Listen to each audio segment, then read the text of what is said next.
ಕನ್ನಡದಲ್ಲಿ first time complete UPSC notes ready ಇದೆ.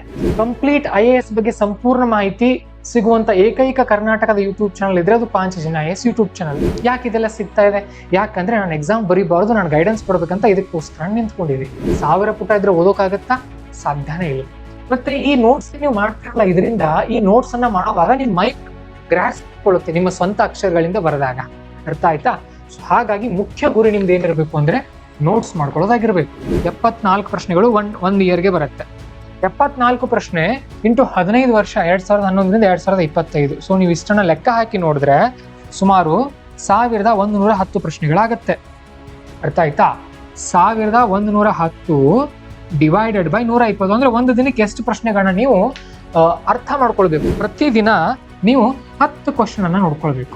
ನೋಡಿ, ಆಪ್ಷನಲ್ ಇಂದ ಪ್ರತಿ ವರ್ಷ 40 ಕ್ವಶನ್, 2 ಪೇಪರ್ ಇರುತ್ತೆ. ಒಂದು ಪೇಪರ್ ಅಲ್ಲಿ ಎವರೇಜ್ 20 ಕ್ವಶನ್ ತಗೊಳ್ಳೋಣ ಅಂದ್ರೆ ಪ್ರತಿ ವರ್ಷ 40 ಪ್ರಶ್ನೆಗಳು. 40 ಇಂಟು ಸುಮಾರು 15 ವರ್ಷ, ಸುಮಾರು 600 PYQ ಪ್ರಶ್ನೆಗಳು ನಿಮ್ ಮುಂದೆ ಇದೆ ಈಗಾಗಲೇ. ಡಿವೈಡೆಡ್ ಬೈ 120 ದಿನ ಅಂದ್ರೆ ಪ್ರತಿದಿನ 5 PYQ ಓದ್ಕೊಳ್ಳಿ. ಇದು ನಾವು ಈಗಾಗಲೇ ರೆಡಿ ಮಾಡಿದೀವಿ. ಪಾಂಚಜನ್ಯ IAS ಆರಂಭ ಆಗಿ 3 ವರ್ಷ ಆಯ್ತು. ಏನ್ ಮಾಡ್ತಾ ಇದೀರಿ ಸರ್, ಏನ್ ಮಾಡ್ತಾ ಇದೀರಿ? ಕಂಟೆಂಟ್ ರೆಡಿ ಮಾಡಿದೀವಿ. ಕರ್ನಾಟಕದಲ್ಲಿ ಪ್ರಪ್ರಥಮ ಬಾರಿಗೆ ಭಾರತಕ್ಕೆ ಸ್ವಾತಂತ್ರ್ಯ ಸಿಕ್ಕು ಒಂದು 79 ವರ್ಷ ಆಗೋಕ್ ಬಂತು. ಕರ್ನಾಟಕದಲ್ಲಿ ಸಂಪೂರ್ಣ ಕನ್ನಡದಲ್ಲಿ UPSC ಲೆವೆಲ್ ನ ನೋಟ್ಸ್ ಯಾರು ರೆಡಿ ಮಾಡಿರಲಿಲ್ಲ. ಪಾಂಚಜನ್ಯ IAS ರೆಡಿ ಮಾಡಿದೆ. ಯಾಕೆ ಮಾಡಿತ್ತು? ಇದೆಲ್ಲ ನಿಮ್ಮ ಬೆಂಬಲದಿಂದ. ವಿದ್ಯಾರ್ಥಿಗಳು ನಮ್ಮ ನಂಬಿದ್ದೀರಿ. ನಾವು ಕ್ವಾಲಿಟಿ ಕೊಡ್ತಾ ಇದೀವಿ, ನಿಮಗೆ ಮುಂದೆ ಕ್ವಾಲಿಟಿ ಕೊಡ್ತೀವಿ. ನಮ್ಮ ಉದ್ದೇಶ ಒಂದೇ, ನಿಮ್ಮನ್ನ IAS IPS ಮಾಡಿಸೋದು. ನಿಮ್ಮ ಟೈಮ್ ಸೇವ್ ಮಾಡೋದು, ನಿಮ್ಮ ದುಡ್ಡು ಸೇವ್ ಮಾಡೋದು, ನಿಮ್ಮ ಎನರ್ಜಿ ಸೇವ್ ಮಾಡೋದು, ನಿಮ್ಮನ್ನ IAS ಲೆವೆಲ್ ಮೆಂಟಾಲಿಟಿ ರೆಡಿ ಮಾಡೋದು. ಇದ್ರ ಸದುಪಯೋಗನ ನೀವು ಪಡಿಸ್ಕೊಳ್ಬೇಕು. ಓಕೆ, ಸೊ 750 700 ಇದು ಒಂದು 500. ಯಾಕೆ ಇದನ್ನ ನಾನು ಲೆಕ್ಕ ಮಾಡಿದೆ ಅಂದ್ರೆ ನಮಗೆ ಟಾರ್ಗೆಟ್ ಇದೆ. ನಾವು ಸುಮ್ಮನೆ ಓದ್ತಾ ಇಲ್ಲ. ನಾವೇನ್ ಮಾಡಿದೀವಿ? ಟಾರ್ಗೆಟ್ ಹಾಕೊಂಡಿದೀವಿ. ಏನ್ ಟಾರ್ಗೆಟ್ ಹಾಕೊಂಡಿದೀವಿ? ಜೂನ್, ಜುಲೈ, ಆಗಸ್ಟ್ ಮತ್ತು ಸೆಪ್ಟೆಂಬರ್. ಯಾವುದೇ ಕಾರಣಕ್ಕೂ ಎಟ್ ಎನಿ ಕಾಸ್ಟ್ ಸೆಪ್ಟೆಂಬರ್ ಎಂಡ್ಗೆ ನಮ್ಗೆ ಇದ್ರ ಶಾರ್ಟ್ ನೋಟ್ಸ್ ರೆಡಿ ಇರ್ಬೇಕು ನಮ್ಮ ಬಳಿ. ಅಂದಾಜು ಎಷ್ಟು ದಿನ ಇದೆ ನಮಗೆ? 120 ದಿನ ಅಂತ ಟಾರ್ಗೆಟ್ ಹಾಕೊಂಡಿದೀವಿ. ಸೊ ಡಿವೈಡ್ ಮಾಡ್ರಿ ಇದನ್ನ. ಈಗ 320 ದಿನಗಳಿಗೆ ಈಗ ನೀವು ಡಿವೈಡ್ ಮಾಡಿದ್ರಿ ಅಂತ ಇದನ್ನ ಒಂದು ಅಂದಾಜು ಲೆಕ್ಕ ನಾವು ತೆಗೆದ್ರೆ ದಿನ ಎವ್ರಿ ಡೇ 22 ಪೇಜ್ ಓದ್ಬೇಕು ನೀವು. ಇನ್ಸೈಟ್ಸ್ IAS ಅಲ್ಲಿ ಇನ್ಸೈಟ್ ಸೆಕ್ಯೂರು, ವಿಷನ್ IAS ಅಲ್ಲಿ ಪ್ರಾಪರ್ ಕಾಪೀಸ್ ಅನ್ನ ಮಾಡ್ತಾ ಹೋಗ್ಬೇಕು, ಕಂಪಲ್ಸರಿ. ಅರ್ಥ ಆಯ್ತಾ? ನೋಡಿ, ಈಗ ನಮ್ದು ಒಂದು ಸಂಸ್ಥೆ ಇದೆ. ನಾನು ಯಾಕೆ ಬೇರೆ ಬೇರೆ ಸಂಸ್ಥೆಗಳ ಹೆಸರು ಹೇಳ್ಬೇಕು? ಯಾಕಂದ್ರೆ ಅಲ್ಲಿ ಒಳ್ಳೆ ಸೋರ್ಸ್ ಸಿಗುತ್ತೆ ನಿಮಗೆ. ಎಲ್ಲಿ ಒಳ್ಳೇದಿದೆ ಅದನ್ನ ಹುಡುಕೊಡೋದು ನಮ್ಮ ಜವಾಬ್ದಾರಿ. Hello students, welcome to Panchajanya IAS. ಈ ವಿಡಿಯೋದಲ್ಲಿ ಯಾರು 2027ರ ಪರೀಕ್ಷೆಗೆ ತಯಾರಿ ಮಾಡ್ತಾ ಇದ್ದೀರಿ, ಆಮೇಲೆ ನೀವು ಸೀನಿಯರ್ಸ್ ಇದ್ದೀರಿ. ಸೀನಿಯರ್ಸ್ ಅಂತ ಅಂದ್ರೆ ನಿಮ್ಮ ಪ್ರಿಲಿಮ್ಸ್ ತಯಾರಿ ಮುಗಿದಿದೆ. ಪ್ರಿಲಿಮ್ಸ್ ತಯಾರಿನ 1 ವರ್ಷ ನೀವು ನೀಟಾಗಿ ಓದ್ಕೊಂಡಿದ್ರಿ. ಆಮೇಲೆ ಅದ್ರದ್ದು ನೋಟ್ಸ್ ಮಾಡ್ಕೊಳ್ಳೋದು ಮುಗಿದಿದೆ. ಈಗ ನೆಕ್ಸ್ಟ್ ನೀವು 2027ರ ಪ್ರಿಲಿಮ್ಸ್ ಪ್ಲಸ್ ಮೇನ್ಸ್ ಅನ್ನ ಟಾರ್ಗೆಟ್ ಇಟ್ಕೊಂಡು ಹೋಗ್ತಾ ಇದ್ದೀರಿ. ನಿಮ್ ತಯಾರಿ ಯಾವ ತರ ಇರಬೇಕು? ಆಮೇಲೆ ನೀವು ಬಹಳಷ್ಟು ವರ್ಷಗಳಿಂದ UPSC ಓದ್ತಾ ಇದ್ದೀರಿ, ಸುಮಾರು 2-3 ವರ್ಷದಿಂದ ಓದ್ತಾ ಇದ್ದೀರಿ. ನಿಮ್ ತಯಾರಿ ಯಾವ ತರ ಇರಬೇಕು ಅನ್ನೋದ್ರ ಬಗ್ಗೆ ಈ ವಿಡಿಯೋದಲ್ಲಿ ನಾನು ಹೇಳ್ತೀನಿ. ಮೊದಲನೇದಾಗಿ ನಾನು ಈಗ ಹೇಳಿಕ್ ಹೋಗ್ತಾ ಇರುವಂತ ಪ್ಲಾನ್ ನಿಮಗೆ ಜೂನ್ ತಿಂಗಳಿನಿಂದ ಜೂನ್, ಜುಲೈ, ಆಗಸ್ಟ್ ಮತ್ತು ಸೆಪ್ಟೆಂಬರ್ 4 ತಿಂಗಳ ಪ್ಲಾನ್ ಮಾತ್ರ ಹೇಳ್ತೀನಿ ನಾನು ಈಗ. ಇದು ಯಾರಿಗೆ?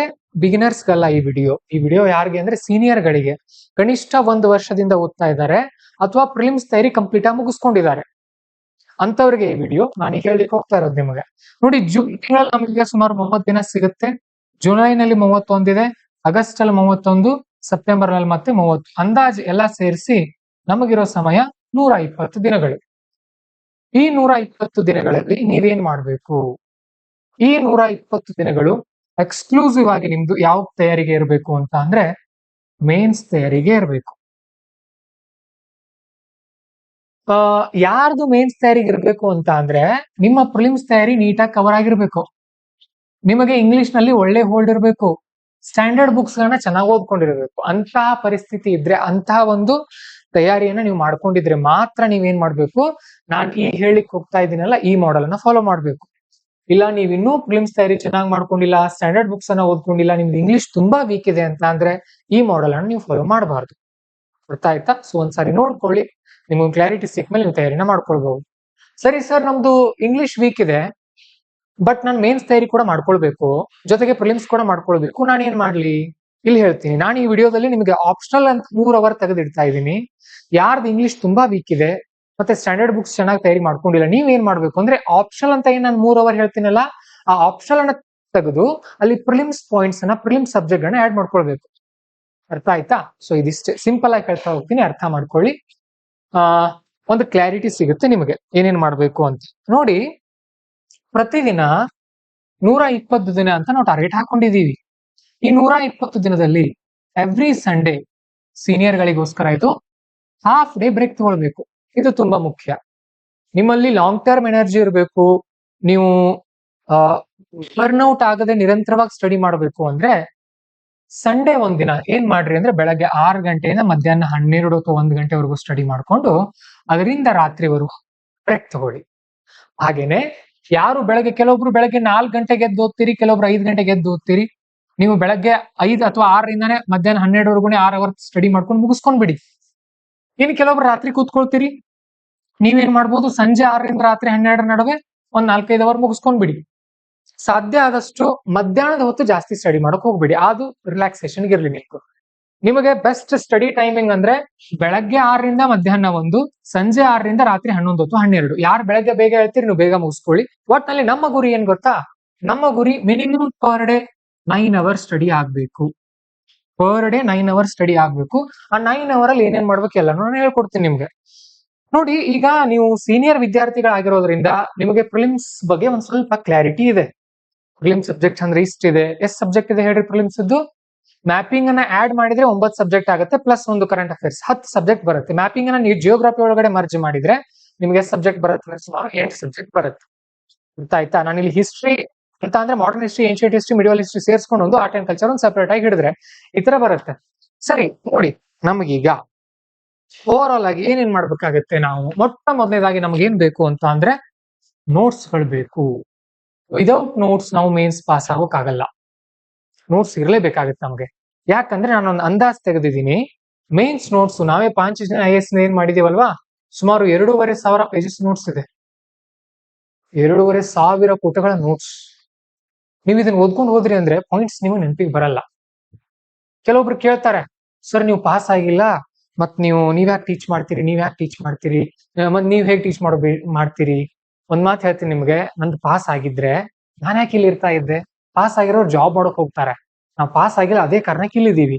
ಮತ್ ಅದೇ ಕಾರಣಕ್ಕೆ ಇವತ್ತು ಕನ್ನಡದಲ್ಲಿ first time complete UPSC notes ready ಇದೆ. ಕಂಪ್ಲೀಟ್ IAS ಬಗ್ಗೆ ಸಂಪೂರ್ಣ ಮಾಹಿತಿ ಸಿಗುವಂತ ಏಕೈಕ ಕರ್ನಾಟಕದ ಯೂಟ್ಯೂಬ್ ಚಾನಲ್ ಇದ್ರೆ ಅದು 5 ಜನ IAS ಯೂಟ್ಯೂಬ್ ಚಾನಲ್. ಯಾಕೆ ಇದೆಲ್ಲ ಸಿಗ್ತಾ ಇದೆ? ಯಾಕಂದ್ರೆ ನಾನು ಎಕ್ಸಾಮ್ ಬರೀಬಾರ್ದು, ನಾನು ಗೈಡೆನ್ಸ್ ಕೊಡ್ಬೇಕಂತ ಇದಕ್ಕೋಸ್ಕರ ನಿಂತ್ಕೊಂಡಿದ್ದೀನಿ. ಅರ್ಥ ಆಗ್ತಾ ಇದೆಯಾ? ಸೊ ಹಾಗಾಗಿ ನನ್ನ ಉದ್ದೇಶ ಗೈಡೆನ್ಸ್ ಕೊಡೋದು. ನಂದು ಎರಡೇ ನಾನ್ ಮಾಡ್ತಾ ಇರೋ ಸದ್ಯಕ್ಕೆ ನನಗಿರುವಂತ ಕೆಲಸಗಳು. ಒಂದೇ ಒಂದು UPSC ಟೀಚಿಂಗು, ಮತ್ತೊಂದು ಬೇರೆ ಇದೆ. ಅದು ಬೇಡ, ನಾನು ನಿಮ್ಗೆ ಹೇಳಲ್ಲ, ಅದು ನನ್ನ ವೈಯಕ್ತಿಕ ವಿಚಾರ. ಸೊ ನನ್ನ ಕೆಲಸ ಏನು ಅಂತ ಅಂದ್ರೆ ಗ್ರಾಮೀಣ ಭಾಗದ ಕನ್ನಡ ಮಾಧ್ಯಮದ ಮತ್ತೆ ಯಾರಿಗೆ ಸವಲತ್ತು ಸಿಕ್ಕಿರಲ್ಲ ನೋಡಿ ಅಂತ ವಿದ್ಯಾರ್ಥಿಗಳ ಮೇಲೆ ತಗೊಂಡು ಹೋಗೋದು. ಅದಕ್ಕೋಸ್ಕರ ನಾನು ನಿಂತ್ಕೊಂಡಿದ್ದೀನಿ. ನೆನ್ಪಿಟ್ಕೊಳ್ಳಿ, ನಮಗ್ ಮೊದಲು ಬೇಕಾಗೋದು ನೋಟ್ಸ್ಗಳು. ನೋಟ್ಸ್ ರೆಡಿ ಇದೆ, ಕನ್ನಡದಲ್ಲಿ ಕೂಡ ರೆಡಿ ಇದೆ, ಇಂಗ್ಲಿಷ್ ಅಲ್ಲಿ ಕೂಡ ರೆಡಿ ಇದೆ. ಯಾರು ಕನ್ನಡ ಮೀಡಿಯಂ ಸ್ಟೂಡೆಂಟ್ಸ್ ಇದ್ದೀರಿ ನಿಮ್ಗೆ ಏನು ಪ್ರಾಬ್ಲಮ್ ಇಲ್ಲ, ಕನ್ನಡದಲ್ಲೇ ನೋಟ್ಸ್ ಕೊಡ್ತೀವಿ ನಾವು. ಸಿಗುತ್ತೆ 2,500 ಪುಟಗಳ ನೋಟ್ಸ್. ನಮ್ಮ ಆಪ್ ಅಲ್ಲಿ ನೀವು ನೋಟ್ಸ್ ಸೆಕ್ಷನ್ ಹೋದ್ರೆ ಡೌನ್ಲೋಡ್ ಮಾಡ್ಕೊಳ್ಬಹುದು. ನೀವು ಯಾರು ಇಂಗ್ಲಿಷ್ ಮೀಡಿಯಂ ಸ್ಟೂಡೆಂಟ್ಸ್ ಇದ್ದೀರಿ, ನಮ್ಮಲ್ಲೇ ಕೋಚಿಂಗ್ ತಗೊಂಡಿದ್ರೆ ನಾವು ಕ್ಲಾಸ್ ನೋಟ್ಸ್ ಕೊಟ್ಟಿದೀವಿ ನಿಮಗೆ, ಇಲ್ಲ ಬೇರೆ ಕಡೆ ತಗೊಂಡಿದ್ದೀರಿ ಅಂತ ಅಂದ್ರೆ ನಿಮ್ಗೆ ಬಹಳಷ್ಟು ಸಿಗುತ್ತೆ. ಓನ್ಲಿ IAS ಫಿಸಿಕ್ಸ್ ವಾಲ ಅವ್ರದ್ದಿದೆ, ಆಮೇಲೆ ಶೂನ್ಯ IAS ಅವ್ರದ್ದು ನೋಟ್ಸ್ ಗಳಿದೆ. ನೀವೆಲ್ಲ ತೆಗೆದು ನೋಡಿದ್ರೆ ಸುಮಾರು 2,500 ಪುಟಗಳ ನೋಟ್ಸ್ ಆಗುತ್ತೆ. ಯಾವುದು? GS1, GS2, GS3, GS4. ಅರ್ಥ ಆಯ್ತಾ? ಸೊ ಇದಿಷ್ಟು ನೋಟ್ಸ್ ಗಳು ನಿಮಗೆ ಲಭ್ಯ ಇದೆ. ಇದನ್ನ ನೀವು ಶಾರ್ಟ್ ಆಗಿ ಮಾಡ್ಕೊಳ್ಬೇಕು. ಹೇಗೆ ಶಾರ್ಟ್? ಇದು ಅಟ್ ಲೀಸ್ಟ್ 1,200 ಪುಟಗಳಿಗೆ ಬರಬೇಕು.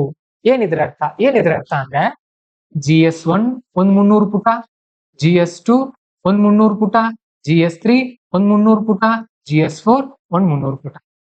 ಮಿನಿಮಮ್ ಇಷ್ಟಾದ್ರೂ ಬರ್ಬೇಕು. ಮ್ಯಾಕ್ಸಿಮಮ್ ಇದಕ್ಕಿಂತ ಜಾಸ್ತಿ ಆಗಬಾರ್ದು. ಯಾಕೆ ಸರ್? ಯಾಕಂದ್ರೆ ನಿಮ್ ಎಕ್ಸಾಮ್ ಹೇಗೆ ಇರುತ್ತೆ ಅಂದ್ರೆ ಸ್ಯಾಟರ್ಡೆ, ಶನಿವಾರ ಬೆಳಗ್ಗೆ GS1 ಇದ್ರೆ ಮಧ್ಯಾಹ್ನ GS2 ಇರುತ್ತೆ. ಸಂಡೇ ಬೆಳಗ್ಗೆ GS3 ಇದ್ರೆ ಮಧ್ಯಾಹ್ನ GS4 ಇರುತ್ತೆ. ಹಿಂದಿನ ದಿನ ಓದ್ಬೇಕಾಗತ್ತೆ. ವಿದೌಟ್ ನೀವು ಓದ್ಕೊಳ್ತಾ ಹೋಗಕ್ಕಾಗಲ್ಲ. ಒಂದ್ಸಾರಿ ಆದ್ರೂ ರಿವಿಷನ್ ಮಾಡ್ಬೇಕಾ? ಈಗ ನಾಳೆ ಎಕ್ಸಾಮ್ ಇದೆ ಅಂತ ಅಂದ್ರೆ 2 ಪೇಪರ್ ನಾಳೆ ಎಕ್ಸಾಮ್ ಇದೆ ಅಂದ್ರೆ ನೀವು ಹಿಂದಿನ ದಿನ ಒಂದು 6 ಓದ್ಬಹುದು, ಕಣ್ಣಾಡ್ಸ್ಬಹುದು. ನೀವು ಪದೇ ಪದೇ ರಿವಿಷನ್ ಮಾಡ್ಕೊಂಡ್ರೆ ಕಣ್ಣಾಡ್ಸ್ಬಹುದು. 1000 ಪುಟ ಇದ್ರೆ ಓದೋಕಾಗತ್ತಾ? ಸಾಧ್ಯನೇ ಇಲ್ಲ. ಮತ್ತೆ ಈ ನೋಟ್ಸ್ ನೀವು ಮಾಡ್ತಿರಲ್ಲ, ಇದರಿಂದ ಈ ನೋಟ್ಸ್ ಅನ್ನ ಮಾಡುವಾಗ ನಿಮ್ ಮೈಂಡ್ ಗ್ರಾಸ್ ಕೊಳ್ಳುತ್ತೆ ನಿಮ್ಮ ಸ್ವಂತ ಅಕ್ಷರಗಳಿಂದ ಬರೆದಾಗ. ಅರ್ಥ ಆಯ್ತಾ? ಹಾಗಾಗಿ ಮುಖ್ಯ ಗುರಿ ನಿಮ್ದು ಏನಿರ್ಬೇಕು ಅಂದ್ರೆ ನೋಟ್ಸ್ ಮಾಡ್ಕೊಳ್ಳೋದಾಗಿರ್ಬೇಕು.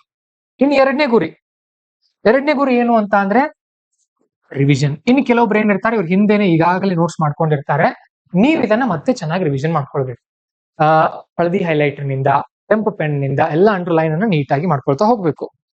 ಇನ್ನೊಂದು ಮೂರನೇ ಮುಖ್ಯ ಪಾಯಿಂಟ್, ಆನ್ಸರ್ ರೈಟಿಂಗ್. ನೋಡಿ, ನಾನು ಎಲ್ರಿಗೂ ಹೇಳ್ತಾ ಇಲ್ಲ ಆನ್ಸರ್ ರೈಟಿಂಗ್ ಯಾವಾಗ ಬರುತ್ತೆ ಅಂತ ಅಂದ್ರೆ, ನಿಮ್ಮ ನೋಟ್ಸ್ ರೆಡಿ ಆಗಿರ್ಬೇಕು, ನೀವು ರಿವಿಷನ್ ಮಾಡ್ಕೊಂಡಿರ್ಬೇಕು, ಅಂದಾಗ ಮಾತ್ರ ಈ ಕಡೆ ಹೋಗ್ಬೇಕು. ಅಲ್ಲಿವರೆಗೂ ಆನ್ಸರ್ ರೈಟಿಂಗ್ ಕಡೆ ಹೋಗೋ ಹಾಗಿಲ್ಲ, ನೆನ್ಪಿಟ್ಕೊಡ್ರಿ. ಅಲ್ಲಿವರೆಗೂ ಆನ್ಸರ್ ರೈಟಿಂಗ್ ಕಡೆ ಹೋಗೋ ಹಾಗಿಲ್ಲ, ಅಗತ್ಯ ಇಲ್ಲ, ವೇಸ್ಟ್. ನೀವು ಅಕಸ್ಮಾತ್ ನೋಟ್ಸ್ ಮಾಡ್ಕೊಳ್ದೆ ರಿವಿಷನ್ ಮಾಡದೆ ಆನ್ಸರ್ ರೈಟಿಂಗ್ ಸ್ಟಾರ್ಟ್ ಮಾಡ್ತೀನಿ ಅಂದ್ರೆ ಕಂಪ್ಲೀಟ್ ವೇಸ್ಟ್ ಆಫ್ ಟೈಮ್. ಮಾಡಬಾರ್ದು. ಮಾಡ್ತೀನಿ ಅಂದ್ರೆ ಮ್ಯಾಕ್ಸಿಮಮ್ ಇದನ್ನ ಮಾಡ್ರಿ, ಯಾವುದು ಎಸ್ಸೆ ಬರೀರಿ. ವಾರಕ್ಕೆ ಒಂದು 15 ದಿನಕ್ಕೊಂದು ಎಸ್ಸೆ ಬರೀರಿ, ಏನೂ ತಪ್ಪಿಲ್ಲ. ಇದಕ್ಕೆ ಟೈಮ್ ಬೇಕಾಗತ್ತೆ ನಿಮಗೆ, ಈ ಸ್ಕಿಲ್ ಡೆವಲಪ್ ಆಗೋಕೆ ಟೈಮ್ ಬೇಕಾಗುತ್ತೆ. GS1, GS2, GS3, GS4 answer writing ಎಲ್ಲ ಟೈಮ್ ಜಾಸ್ತಿ ಬೇಕಾಗಲ್ಲ. ನೀವು ಪ್ರಿಲಿಮ್ಸ್ ಪಾಸ್ ಆಗಿದ್ರೆ, ನೋಟ್ಸ್ ರೆಡಿ ಇದ್ರೆ 3 ತಿಂಗಳಲ್ಲಿ, ಜೂನ್, ಜುಲೈ, ಆಗಸ್ಟ್ ತಿಂಗಳಲ್ಲಿ ಆನ್ಸರ್ ರೈಟಿಂಗ್ ಪ್ರಾಕ್ಟೀಸ್ ಮಾಡ್ಕೊಂಡು ಮೇನ್ಸ್ ಎಕ್ಸಾಮ್ ಬರೀಬಹುದು, ಏನ್ ಪ್ರಾಬ್ಲಮ್ ಇಲ್ಲ. ಬಟ್ ನಿಮ್ ಬಳಿ ನೋಟ್ಸ್ ಇಲ್ಲ ಅಂದ್ರೆ ನೀವು ಮೇನ್ಸ್ ಪಾಸ್ ಆಗೋಕ್ಕಾಗಲ್ಲ, ನೆನ್ಪಿಟ್ಕೊಡ್ರಿ. ಯಾಕಂದ್ರೆ ನಾವು ಈಗ ನಾನು ವಿಡಿಯೋ ಮಾಡುವಾಗಕ್ಕಿಂತ ಮುಂಚೆನೆ ಒಬ್ರು ಸ್ಟೂಡೆಂಟ್ ಹತ್ರ ಮಾತಾಡಿದೆ, ಮೇನ್ಸ್ ಬರ್ದಿದ್ದಾರೆ ಅವರು. ಸರ್ ನೋಟ್ಸ್ ಇಲ್ಲ, ನನ್ನ ಹತ್ರ ಮಿಸ್ ಆಗಿದೆ, ಏನ್ ಮಾಡ್ಲಿ ಸರ್ ಅಂತ ಕೇಳ್ತಾ ಇದ್ರು ಅವ್ರು. ಅರ್ಥ ಆಯ್ತಾ? ಸೊ ಹಾಗಾಗಿ ಆನ್ಸರ್ ರೈಟಿಂಗ್ ಯಾವಾಗ ಹೋಗ್ಬೇಕು? ಇವೆರಡು ರೆಡಿ ಇದ್ದಾಗ ಹೋಗ್ಬೇಕು. ಇನ್ನು ಆನ್ಸರ್ ರೈಟಿಂಗ್ ಕೂಡ ಮಾಡ್ತಾ ಇದೀನಿ ಸರ್, ನಾನು ನೋಟ್ಸ್ ಕೂಡ ರೆಡಿ ಇದೆ ನಂದು, ರಿವಿಷನ್ ಮಾಡ್ಕೊಂಡಿದ್ದೀನಿ, ಆನ್ಸರ್ ರೈಟಿಂಗ್ ಕೂಡ ಮಾಡ್ತಾ ಇದ್ದೀನಿ, ಇನ್ನೂ ಏನ್ ಮಾಡ್ಕೊಳ್ಳೋದು ಅಂತ ಅಂದ್ರೆ ಬ್ರೈನ್ ಸ್ಟ್ರಾರ್ಮಿಂಗ್. ಅಂದ್ರೆ PYQ ನ ತಗೊಂಡು ಹೇಳ್ತೀನಿ, ನಾನು ಪ್ಲಾನ್ ಮಾಡ್ಕೊಡ್ತೀನಿ ನಿಮಗೆ ಯಾವ ತರ ಮಾಡೋದು ಅಂತ. PYQ ನ ತಗೊಂಡು PYQ ಪ್ರಶ್ನೆಗೆ ಒಂದು 10 ಪಾಯಿಂಟ್ ನಾನು ಏನ್ ಬರೀಬಹುದು, ರಫ್ ಸ್ಕೆಚ್ ಮಾಡೋದು, ಅದಕ್ಕೊಂದು ಸೆಪರೇಟ್ ಬುಕ್ ಮಾಡ್ಕೊಳ್ಳೋದು, ಇದನ್ನ ಬ್ರೈನ್ ಸ್ಟಾರ್ಮಿಂಗ್ ಅಂತ ಕರಿತೀವಿ. ಇನ್ನೊಂದು ಇದು ಕೂಡ ಮಾಡ್ತಾ ಇದೀನಿ ಸರ್, ನಾನು ಏನ್ ಮಾಡ್ಲಿ, ಎಕ್ಸ್ಟೆನ್ಸಿವ್ ರೀಡಿಂಗ್, ಎಕ್ಸ್ಟ್ರಾ ಓದಿ. ಮತ್ತೆ ನ್ಯೂಸ್ ಪೇಪರ್ಗೆ ಸ್ವಲ್ಪ ಎಕ್ಸ್ಟ್ರಾ ಟೈಮ್ ಕೊಡಿ. ಮಂತ್ಲಿ ಮ್ಯಾಗಝಿನ್ ನ ಇನ್ನಷ್ಟು ಡೀಪ್ ಆಗಿ ಓದಿ. ನ್ಯೂಸ್ ಪೇಪರ್ ನೋಡಿ, ನಿಮ್ಗೆ ಇದೆಲ್ಲ ಮುಗಿದಿದೆ ಸರ್, ನನಗೆ ಇನ್ನೂ ಟೈಮ್ ಬಹಳ ಉಳಿತಾ ಇದೆ ಅನ್ಕೊಡ್ರಿ, ಹೆಚ್ಚು ಆರ್ಟಿಕಲ್ ಗಳನ್ನ ಓದಿ ನ್ಯೂಸ್ ಪೇಪರ್ ಅಲ್ಲಿ, UPSC ರಿಲೇಟೆಡ್ ಆರ್ಟಿಕಲ್ಸ್, ನಿಮ್ಗೆ ನಾಲೆಜ್ ಬರ್ತಾ ಹೋಗುತ್ತೆ. ಅರ್ಥ ಆಯ್ತಾ? ಸೊ ಈ 5 ಪಾಯಿಂಟ್ಸ್ ನ ಫೋಕಸ್ ಮಾಡಿ ಇಟ್ಕೊಂಡು ಈಗ ಏನೇನ್ ನೀವು ಮಾಡ್ಬೇಕಂತ ನಾನು ನಿಮ್ಗೆ ಹೇಳಿಕ್ ಹೋಗ್ತಾ ಇದ್ದೀನಿ. ನೋಡಿ, ನಮಗೆ 24 ಗಂಟೆ ಸಿಗುತ್ತೆ. ಈ 24 ಗಂಟೆಗಳಲ್ಲಿ ಮೊಟ್ಟ ಮೊದಲು 8 ಗಂಟೆ ನಿದ್ದೆಗೆ. ಇಲ್ಲಿ ಕಾಂಪ್ರಮೈಸ್ ಆಗ್ಬಾರ್ದು. ನೀವು ನಿದ್ದೆ ಕಾಂಪ್ರಮೈಸ್ ಆಯ್ತು ಅನ್ಕೊಳ್ಳಿ, ನೀವೆಲ್ಲ ಕಾಂಪ್ರಮೈಸ್ ಮಾಡಿದಾಗೆ.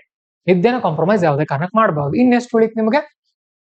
16 ಗಂಟೆ ಉಳಿತಾ ಇದೆ.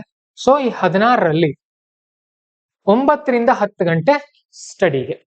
ಇನ್ನೆಷ್ಟು ಉಳಿತಾ ಇದೆ ನಿಮಗೆ? 6 ಗಂಟೆ. ಈ 6 ಗಂಟೆಯಲ್ಲಿ 1 ಅವರ್, ಮಿನಿಮಮ್ 1 ಅವರ್ ವಾಕಿಂಗ್ ಮತ್ತು ಮೆಡಿಟೇಷನ್ ಮತ್ತು ಪ್ರಾಣಾಯಾಮ. ಸ್ವಲ್ಪ ಬೋರ್ ಅನ್ಸುತ್ತೆ, ಬಟ್ ದಯವಿಟ್ಟು ಅದನ್ನ ಮಿಸ್ ಮಾಡಬೇಡಿ, ನಿಮ್ಮಲ್ಲಿ ಎನರ್ಜಿ ಕೊಡುತ್ತದು. ಓಕೆ, ವಾಕಿಂಗು, ಮೆಡಿಟೇಷನ್, ಪ್ರಾಣಾಯಾಮ 1 ಅವರ್ಗೋಸ್ಕರ ಮೀಸಲಿಡಿ. ಇನ್ನೇನು 5 ಅವರ್ ಇದೆಯಲ್ಲ, ಇದು ನಿಮಗೆ ಇಲ್ಲಿ ಊಟ, ತಿಂಡಿ, ಫ್ಯಾಮಿಲಿ, ಫ್ರೆಂಡ್ಸ್ ಎಲ್ಲದಕ್ಕೂ ಯೂಸ್ ಮಾಡ್ಕೊಳ್ಳಿ, ಏನು ಪ್ರಾಬ್ಲಮ್ ಇಲ್ಲ. ಮತ್ತೆ ಪ್ರತಿ ಸಂಡೇ ಹಾಫ್ ಡೇ ಬ್ರೇಕ್ ಇರುತ್ತೆ ನಿಮಗೆ. ಅರ್ಥ ಆಯ್ತಾ? So 9 to 10 hours compulsory study ಮಾಡ್ಬೇಕು, ಇದಕ್ಕಿಂತ ಕಡಿಮೆ ಮಾಡಬಾರ್ದು ನೀವು. ಯಾಕಂದ್ರೆ ನೀವು ಸೀನಿಯರ್ ಆಸ್ಪಿರೆಂಟ್ಗಳು, ಜವಾಬ್ದಾರಿ ಇರುತ್ತೆ ನಿಮ್ಮ ಮೇಲೆ. ಸರಿ ಸರ್, ನನಗೆ 9 to 10 ಅವರ್ ಟೈಮ್ ಸಿಗ್ತಾ ಇದೆ, ನಾನು ಹೇಗೆ ಓದ್ಕೊಳ್ಳಿ, ಏನ್ ಮಾಡ್ಲಿ? ಸಿಂಪಲ್ ಆಗಿ ಹೇಳ್ಬಿಡ್ತೀನಿ ನಾನು. ನೋಡಿ, ಸೀನಿಯರ್ ಆಸ್ಪಿರೆಂಟ್ ಇರೋರು ನೀವು ಮಿನಿಮಮ್ 1 ಅವರ್ ನ್ಯೂಸ್ ಪೇಪರ್ಗೆ ಕೊಡಬೇಕಾಗತ್ತೆ. ಇಂಗ್ಲಿಷ್ ನ್ಯೂಸ್ ಪೇಪರ್ಗೆ ನೀವು ಮೇನ್ಸ್ ಕನ್ನಡದಲ್ಲಿ ಬರಿತಾ ಇದ್ರು ಕೂಡ ಇಂಗ್ಲಿಷ್ ನ್ಯೂಸ್ ಪೇಪರ್ಗೆ 1 ಅವರ್ ಕಂಪಲ್ಸರಿ ಕೊಡಬೇಕಾಗತ್ತೆ. ಯಾವ್ದಕ್ಕೆ? ದ ಹಿಂದೂ ನ್ಯೂಸ್ ಪೇಪರ್ಗೆ. ಪ್ಲಸ್ 30 ಮಿನಿಟ್ಸ್ ಪ್ರಜಾವಾಣಿ, ಯಾರು ಕನ್ನಡ ಮೀಡಿಯಂ ಇದೀರಿ, ಆರ್ಟಿಕಲ್ಸ್ ಓದೋಕೆ. ಇನ್ನು 1 ಅವರ್ ವಿಷನ್ ಮಂತ್ಲಿ ಮ್ಯಾಗಝಿನ್ಗೆ. ವಿಷನ್ ಮಂತ್ಲಿ ಮ್ಯಾಗಝಿನ್ ನ ರೆಗ್ಯುಲರ್ ಆಗಿ ಫಾಲೋ ಮಾಡ್ತಾ ಹೋಗ್ಬೇಕು. ಇದನ್ನ ಯಾವುದೇ ಕಾರಣಕ್ಕೂ ಸ್ಟಾಪ್ ಮಾಡಬೇಡಿ. ಇವೆರಡು ಕೂಡ ಅಂದ್ರೆ ಸುಮಾರು 2.5 ಗಂಟೆ ನಿಮ್ದು ಕರೆಂಟ್ ಅಫೇರ್ಸ್ಗೆ ಇದು ಕಂಟಿನ್ಯೂ ಆಗ್ತಾನೆ ಇರಬೇಕು. ಇದನ್ನ ಯಾವುದೇ ಕಾರಣಕ್ಕೂ ನಡುವೆ ನಿಲ್ಸೋ ಹಾಗಿಲ್ಲ, ಬ್ರೇಕ್ ಆಗಬಾರ್ದು ಈ ಫ್ಲೋ. ಇದನ್ನ ಬಿಟ್ಟು ಮುಂದೆ ನಿಮ್ದು ಏನು ಅಂತ ಅಂದ್ರೆ, ನಿಮ್ದು 3 ಅವರ್ GS ಮೇನ್ಸ್ಗೋಸ್ಕರ 3 ಅವರ್ ಕೊಡಬೇಕು. ಏನ್ ಮಾಡ್ಬೇಕು ಸರ್ ಇದರ 3 ಅವರ್ ಅಲ್ಲಿ? ಇಲ್ಲಿ 2 ವಿಭಾಗ ಮಾಡ್ತೀನಿ ನಾನು, ಮುಂದಿನ ಸ್ಲೈಡ್ ಅಲ್ಲಿ ತೋರಿಸ್ತೀನಿ ನಿಮ್ಗೆ. ಇಲ್ಲಿ ಈಗಾಗಲೇ ನೋಟ್ಸ್ ಮಾಡಿರೋರ್ ಬೇರೆ ಪ್ಲಾನ್ ಇದೆ, ನೋಟ್ಸ್ ಯಾರು ಮಾಡಿಲ್ಲ ಅವ್ರಿಗೊಂದು ಬೇರೆ ಪ್ಲಾನ್ ಇದೆ. ಅದನ್ನ ಏನ್ ಮಾಡ್ಬೇಕಂತ ಹೇಳ್ತೀನಿ ನಾನು 3 ಅವರ್ ಅಲ್ಲಿ. ಓಕೆ, ಇನ್ನು ನೆಕ್ಸ್ಟ್ 1 ಅವರ್ PYQ. ಯಾವ PYQ? 2011 ರಿಂದ 2025 ಮೇನ್ಸ್ PYQ. ಎಷ್ಟಾಗುತ್ತೆ ಒಂದ್ಸರಿ ಲೆಕ್ಕ ಹಾಕೋಣ. 1 ಅವರ್ ಅಂತ ನಾನು ಟೈಮ್ ತೆಗೆದುಕೊಡ್ತಾ ಇದ್ದೀನಿ ಇದಕ್ಕೆ. ನಮ್ ಬಳಿ ಇರೋ ಸಮಯ 120 ದಿನಗಳು, ಹೌದಲ್ವಾ? ಸೊ ಈಗ ನಾನು 2011ರಿಂದ 2025 ನಾನು ಲೆಕ್ಕ ಹಾಕ್ಬೇಕು. ಪ್ರತಿ ವರ್ಷ GS1 ನಿಂದ ನಮಗೆ 20 ಪ್ರಶ್ನೆಗಳಿರುತ್ತೆ, GS2 ನಿಂದ ನಮಗೆ 20 ಪ್ರಶ್ನೆಗಳಿರುತ್ತೆ, GS3 ನಿಂದ 20 ಪ್ರಶ್ನೆಗಳು, GS4 ನಿಂದ ಸುಮಾರು 14 ಪ್ರಶ್ನೆಗಳು, 74 ಪ್ರಶ್ನೆಗಳು ಒಂದ್ ಇಯರ್ಗೆ ಬರುತ್ತೆ. 74 ಪ್ರಶ್ನೆ ಇಂಟು 15 ವರ್ಷ 2011ರಿಂದ 2025. ಸೊ ನೀವು ಇಷ್ಟನ್ನ ಲೆಕ್ಕ ಹಾಕಿ ನೋಡಿದ್ರೆ ಸುಮಾರು 1110 ಪ್ರಶ್ನೆಗಳಾಗತ್ತೆ. ಅರ್ಥ ಆಯ್ತಾ? 1110 ಡಿವೈಡೆಡ್ ಬೈ 120 ಅಂದ್ರೆ ಒಂದು ದಿನಕ್ಕೆ ಎಷ್ಟು ಪ್ರಶ್ನೆಗಳನ್ನ ನೀವು ಅರ್ಥ ಮಾಡ್ಕೊಳ್ಬೇಕು. ಬರೆಯೋದಲ್ಲ, ಮತ್ತೆ ಇದನ್ನ PYQ ಬರೆಯೋದಲ್ಲ, ದಯವಿಟ್ಟು ಅರ್ಥ ಮಾಡ್ಕೊಳ್ಳಿ. ಇಲ್ಲಿ ಮೇನ್ PYQ ಅಂದ್ರೆ ಮತ್ತೆ ಆನ್ಸರ್ ರೈಟಿಂಗ್ ಮಾಡ್ತಾ ಕೂತ್ಕೊಳ್ಬೇಡಿ. ಅಂದ್ರೆ UPSC ಹಿಂದೆ ಎಂತ ಪ್ರಶ್ನೆ ಕೇಳಿದೆ, ಅಕಸ್ಮಾತ್ ಈ ತರ ಪ್ರಶ್ನೆ ಬಂದ್ರೆ ನಾನು ಏನ್ ಮಾಡ್ಲಿ, ಒಂದು 5 ನಿಮಿಷ ಥಿಂಕ್ ಮಾಡೋದು, ಅಲ್ಲಿ ಕ್ವಶನ್ ಮಾತ್ರ ನೋಡ್ಕೊಳ್ಳಿ, ಆನ್ಸರ್ ನೋಡಕ್ ಹೋಗ್ಬೇಡಿ. ಬೇಕಾದ್ರೆ ChatGPT ರೆಫರ್ ಮಾಡ್ಕೊಳ್ಬಹುದು. ಕ್ವಶನ್ ಹೊಡಿಯೋದು, ಸ್ಕ್ರೀನ್ ಶಾಟ್ ಹೊಡೆದು ಹಾಕಿದ್ರೆ ಕೊಡುತ್ತದೆ ನಿಮ್ಗೆ. ಓಕೆ, ಪ್ರತಿದಿನ ನೀವು 10 ಕ್ವಶನ್ ಅನ್ನ ನೋಡ್ಕೊಳ್ಬೇಕು. ಡಿವೈಡೆಡ್ ಬೈ ಅಂದ್ರೆ ಸುಮಾರು 1110 ಪ್ರಶ್ನೆ 120 ದಿನಕ್ಕೆ ನೀವು ಡಿವೈಡ್ ಮಾಡ್ಕೊಂಡ್ರೆ ಒಂದು 10 ಪ್ರಶ್ನೆ ಪ್ರತಿದಿನ 10 ಪ್ರಶ್ನೆ ನೋಡ್ಕೊಳ್ಳೋದು. ಓಕೆ, ಈ ತರ ಪ್ರಶ್ನೆ ಬಂದ್ರೆ ನಾನು ಏನ್ ಬರಿಬಹುದು. 1 ಅವರ್ ಸಾಕಿದಕ್ಕೆ. 1 ಅವರ್ ಅಂದ್ರೆ ಒಂದು ಪ್ರಶ್ನೆಗೆ ನೀವು ಸುಮಾರು ಒಂದು 5 ನಿಮಿಷ ಟೈಮ್ ಸ್ಪೆಂಡ್ ಮಾಡಬಹುದು. ಅರ್ಥ ಮಾಡ್ಕೊಳ್ಳಿ, ನೋಟ್ಸ್ ಮಾಡ್ಕೊಳ್ಳೋ ಅಗತ್ಯ ಇಲ್ಲಿ. ಮೇನ್ ಆನ್ಸರ್ ರೈಟಿಂಗ್ ಬಗ್ಗೆ ನಾನು ಹೇಳ್ತೀನಿ ಮುಂದೆ. ಅರ್ಥ ಆಯ್ತಾ? ಸೊ ಇದಿಷ್ಟು ಯಾವ್ದ್ರ ಬಗ್ಗೆ ಅಂತ ಅಂದ್ರೆ PYQಗೆ. ಇನ್ನು 4ನೇದು ಆಪ್ಷನಲ್. ಯಾರು ಆಪ್ಷನಲ್ ಬಿಗಿನರ್ಸ್ ಇದ್ದೀರಿ, ಇದಕ್ಕೋಸ್ಕರ 3 ಅವರ್ ಕೊಡ್ಬೇಕಾಗತ್ತೆ. ಇದಕ್ಕೆ ನೀವು ಎಷ್ಟು ಕೊಡ್ಬೇಕಾಗತ್ತೆ ಅಂದ್ರೆ 3 ಅವರ್ಸ್ ಕೊಡ್ಬೇಕಾಗತ್ತೆ. ಈ 3 ಅವರ್ ಅಲ್ಲಿನೇ PYQಗಳನ್ನು ಕೂಡ ಮಾಡ್ಕೊಳ್ಬೇಕಾಗತ್ತೆ. ಇಲ್ಲಿ PYQ ಹೇಗೆ ಸಿಂಪಲ್ ಇದೆ. ಮತ್ತೆ ನೋಡಿ, ಆಪ್ಷನಲ್ ಇಂದ ಪ್ರತಿ ವರ್ಷ 40 ಕ್ವಶನ್, 2 ಪೇಪರ್ ಇರುತ್ತೆ. ಒಂದು ಪೇಪರ್ ಅಲ್ಲಿ ಎವರೇಜ್ 20 ಕ್ವಶನ್ ತಗೊಳ್ಳೋಣ ಅಂದ್ರೆ ಪ್ರತಿ ವರ್ಷ 40 ಪ್ರಶ್ನೆಗಳು. 40 ಇಂಟು ಸುಮಾರು 15 ವರ್ಷ, ಸುಮಾರು 600 PYQ ಪ್ರಶ್ನೆಗಳು ನಿಮ್ ಮುಂದೆ ಇದೆ ಈಗಾಗಲೇ. ಡಿವೈಡೆಡ್ ಬೈ 120 ದಿನ ಅಂದ್ರೆ ಪ್ರತಿದಿನ 5 PYQಗಳನ್ನ ಓದ್ಕೊಳ್ಳಿ. ಅರ್ಥ ಮಾಡ್ಕೊಳ್ಳಿ ಅಷ್ಟೇ. ಎಂತ ಪ್ರಶ್ನೆ ಬಂದಿದೆ, ಇಂತಹ ಪ್ರಶ್ನೆ ಬಂದ್ರೆ ನಾನು ಏನ್ ಮಾಡ್ಬೇಕು, ರೂಢಿ ಆಗ್ಬೇಕಷ್ಟೇ. 10 GS PYQ, 5 ಆಪ್ಷನಲ್ PYQ ನೋಡ್ಕೊಂಡು ಅರ್ಥ ಮಾಡ್ಕೊಳ್ತಾ ಹೋಗುವುದು. ಈಗ ಇವಾಗ ಯಾವ್ದಕ್ಕೂ ಮತ್ತೆ ನೋಟ್ಸ್ ಮಾಡ್ಕೊಳ್ಳೋ ಹಾಗಿಲ್ಲ. ಫಸ್ಟ್ ರೀಡಿಂಗ್ ಅಲ್ಲಿ ನೋಟ್ಸ್ ಮಾಡ್ಕೊಳ್ಳೋ ಅಗತ್ಯ ಇಲ್ಲ. ಇವುಗಳಿಗೆಲ್ಲ ಅರ್ಥ ಮಾಡ್ಕೊಳ್ಳೋದು ಅಷ್ಟೇ. ಇದಕ್ಕೆ 5 ಕ್ವಶನ್ ನೋಡ್ಕೊಳ್ಳೋಕೆ ಎಷ್ಟು ಬೇಕಾಗುತ್ತೆ ಟೈಮ್? ಒಂದು ಅರ್ಧ ಗಂಟೆ. ನಿಮ್ದು ಆಪ್ಷನಲ್ ಕ್ಲಾಸ್ ಒಂದು 2 ಗಂಟೆ ಇರುತ್ತೆ, ಅದನ್ನ ಓದ್ಕೊಳ್ಳೋಕೆ ಒಂದು ಅರ್ಧ ಗಂಟೆ ಅಥವಾ ಇನ್ನೊಂದು ಗಂಟೆ ಎಕ್ಸ್ಟ್ರಾ ಕೊಡ್ರಿ. ನಿಮ್ಗೆ ಟೈಮ್ ಸಾಲ್ತಾ ಇಲ್ಲ ಸರ್ ನನಗಂದ್ರೆ ಇನ್ನೊಂದು ಅವರ್ ಎಕ್ಸ್ಟ್ರಾ ತಗೊಳ್ರಿ ಅದಕ್ಕೆ. ಇಲ್ಲ ಸೆಪ್ಟೆಂಬರ್ ವರ್ಗೂ ಅದನ್ನ ಮಾಡಿರ್ತೀರಿ, ಅಕ್ಟೋಬರ್ ತಿಂಗಳಲ್ಲಿ ಮತ್ತೊಂದು ತಿಂಗಳು ಎಕ್ಸ್ಟ್ರಾ ರಿವಿಷನ್ ಮಾಡ್ಕೊಡ್ರಿ ಅದನ್ನ ಆಪ್ಷನಲ್. ಸಾಕು, ಇದಿಷ್ಟು ಮಾಡ್ತಾ ಹೋಗಿ.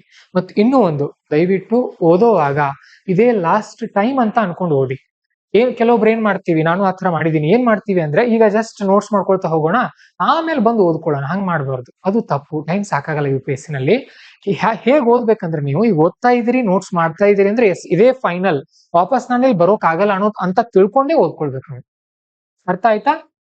ಮತ್ತೆ ಯಾರು ಅಕಸ್ಮಾತ್ ನೀವು GS ಮೇನ್ಸ್ ನೋಟ್ಸ್ ನಿಮ್ಗೆ ಬೇಗ ಬೇಗ ಆಗ್ತಾ ಇದೆ ಅಂದ್ರೆ ಇದಕ್ಕೆ 2 ಅವರ್ ಕೊಡ್ಕೊಳ್ಬಹುದು. ಇಲ್ಲಿ 3 ಅವರ್ನ ಕ್ಯಾನ್ಸಲ್ ಮಾಡಿ ಇಲ್ಲಿ 1 ಅವರ್ ಎಕ್ಸ್ಟ್ರಾ ಆಡ್ ಮಾಡ್ಕೊಳ್ಬಹುದು. ಇದಿಷ್ಟು ತಯಾರಿ ನಿಮ್ದು ಇರ್ಬೇಕು ನೋಡಿ. ಅಂದ್ರೆ ಎವರೇಜ್ 9 to 10 ಅವರ್ಸ್ ಸ್ಟಡಿ ನಿಮ್ದು ಆಗ್ಬೇಕು. 9 to 10 ಅವರ್ಸ್ ಸ್ಟಡಿ ಆಗ್ಬೇಕು. ಇದರಲ್ಲಿ 2 to 3 ಅವರ್ ಕರೆಂಟ್ ಅಫೇರ್ಸ್ ಗೆ, 3 ಅವರ್ GS ಗೆ, 1 ಅವರ್ PYQ ಗೆ GS, 3 to 4 ಅವರ್ಸ್ ಯಾವ್ದಕ್ಕೆ ಆಪ್ಷನಲ್ ಗೆ ನಿಮ್ದು ಹೋಗ್ಬೇಕು. ಇದೆಲ್ಲ ಸೇರಿಸಿದ್ರೆ ಸುಮಾರು 10 ರಿಂದ 12 9 ರಿಂದ 10 ಅವರ್ಸ್ ಸ್ಟಡಿ ಆಗುತ್ತೆ. ಇದಿಷ್ಟು ಮಿನಿಮಮ್ ಮಾಡ್ಲೇಬೇಕು ನೀವು. ಅರ್ಥ ಆಯ್ತಾ?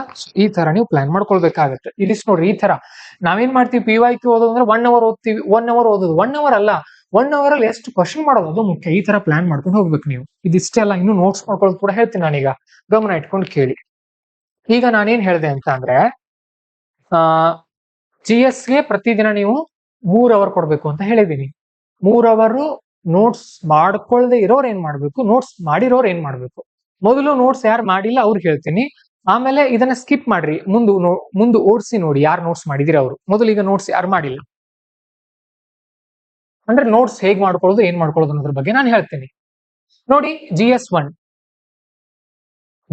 ಅಲ್ಲಿ ನೀವು ಬಂದ್ರಿ ಅಂದ್ರೆ ಇಲ್ಲಿ ನಮಗೆ ಆರ್ಟ್ ಅಂಡ್ ಕಲ್ಚರ್ ಬರುತ್ತೆ, ಮಾಡರ್ನ್ ಹಿಸ್ಟ್ರಿ ಬರುತ್ತೆ, ಪೋಸ್ಟ್ ಇಂಡಿಪೆಂಡೆಂಟ್ ಹಿಸ್ಟ್ರಿ ಬರುತ್ತೆ, ಇಂಡಿಯನ್ ಸೊಸೈಟಿ ಬರುತ್ತೆ. ಇಂಡಿಯನ್ ಸೊಸೈಟಿ ಅಥವಾ ಸೋಷಿಯಲ್ ಇಶ್ಯೂಸ್ ಅಂತ ಕರಿತೀವಿ ಅದನ್ನ. ಸೊ ಇದಾದ್ಮೇಲೆ ನಮ್ಗೆ ಇಲ್ಲಿ ವರ್ಲ್ಡ್ ಹಿಸ್ಟ್ರಿ ಬರುತ್ತೆ. ವರ್ಲ್ಡ್ ಹಿಸ್ಟ್ರಿ ಆದ್ಮೇಲೆ ಜಿಯೋಗ್ರಫಿ ಬರುತ್ತೆ. ಸುಮಾರು 6 ಸಬ್ಜೆಕ್ಟ್ ಬರುತ್ತೆ ಇದರಲ್ಲಿ. ಈಗ ನಮ್ ಪಾಂಚಜನ್ಯ IAS ಕನ್ನಡ ನೋಟ್ಸ್ ಅನ್ನು ನಾನು ಹೇಳ್ತಾ ಇದ್ದೀನಿ. ಅಂದಾಜು ಎಷ್ಟು ನೋಟ್ಸ್ ಗಳಿವೆ, ಎಷ್ಟೆಷ್ಟು ಪೇಜ್ ನೋಟ್ಸ್ ಗಳಿದೆ.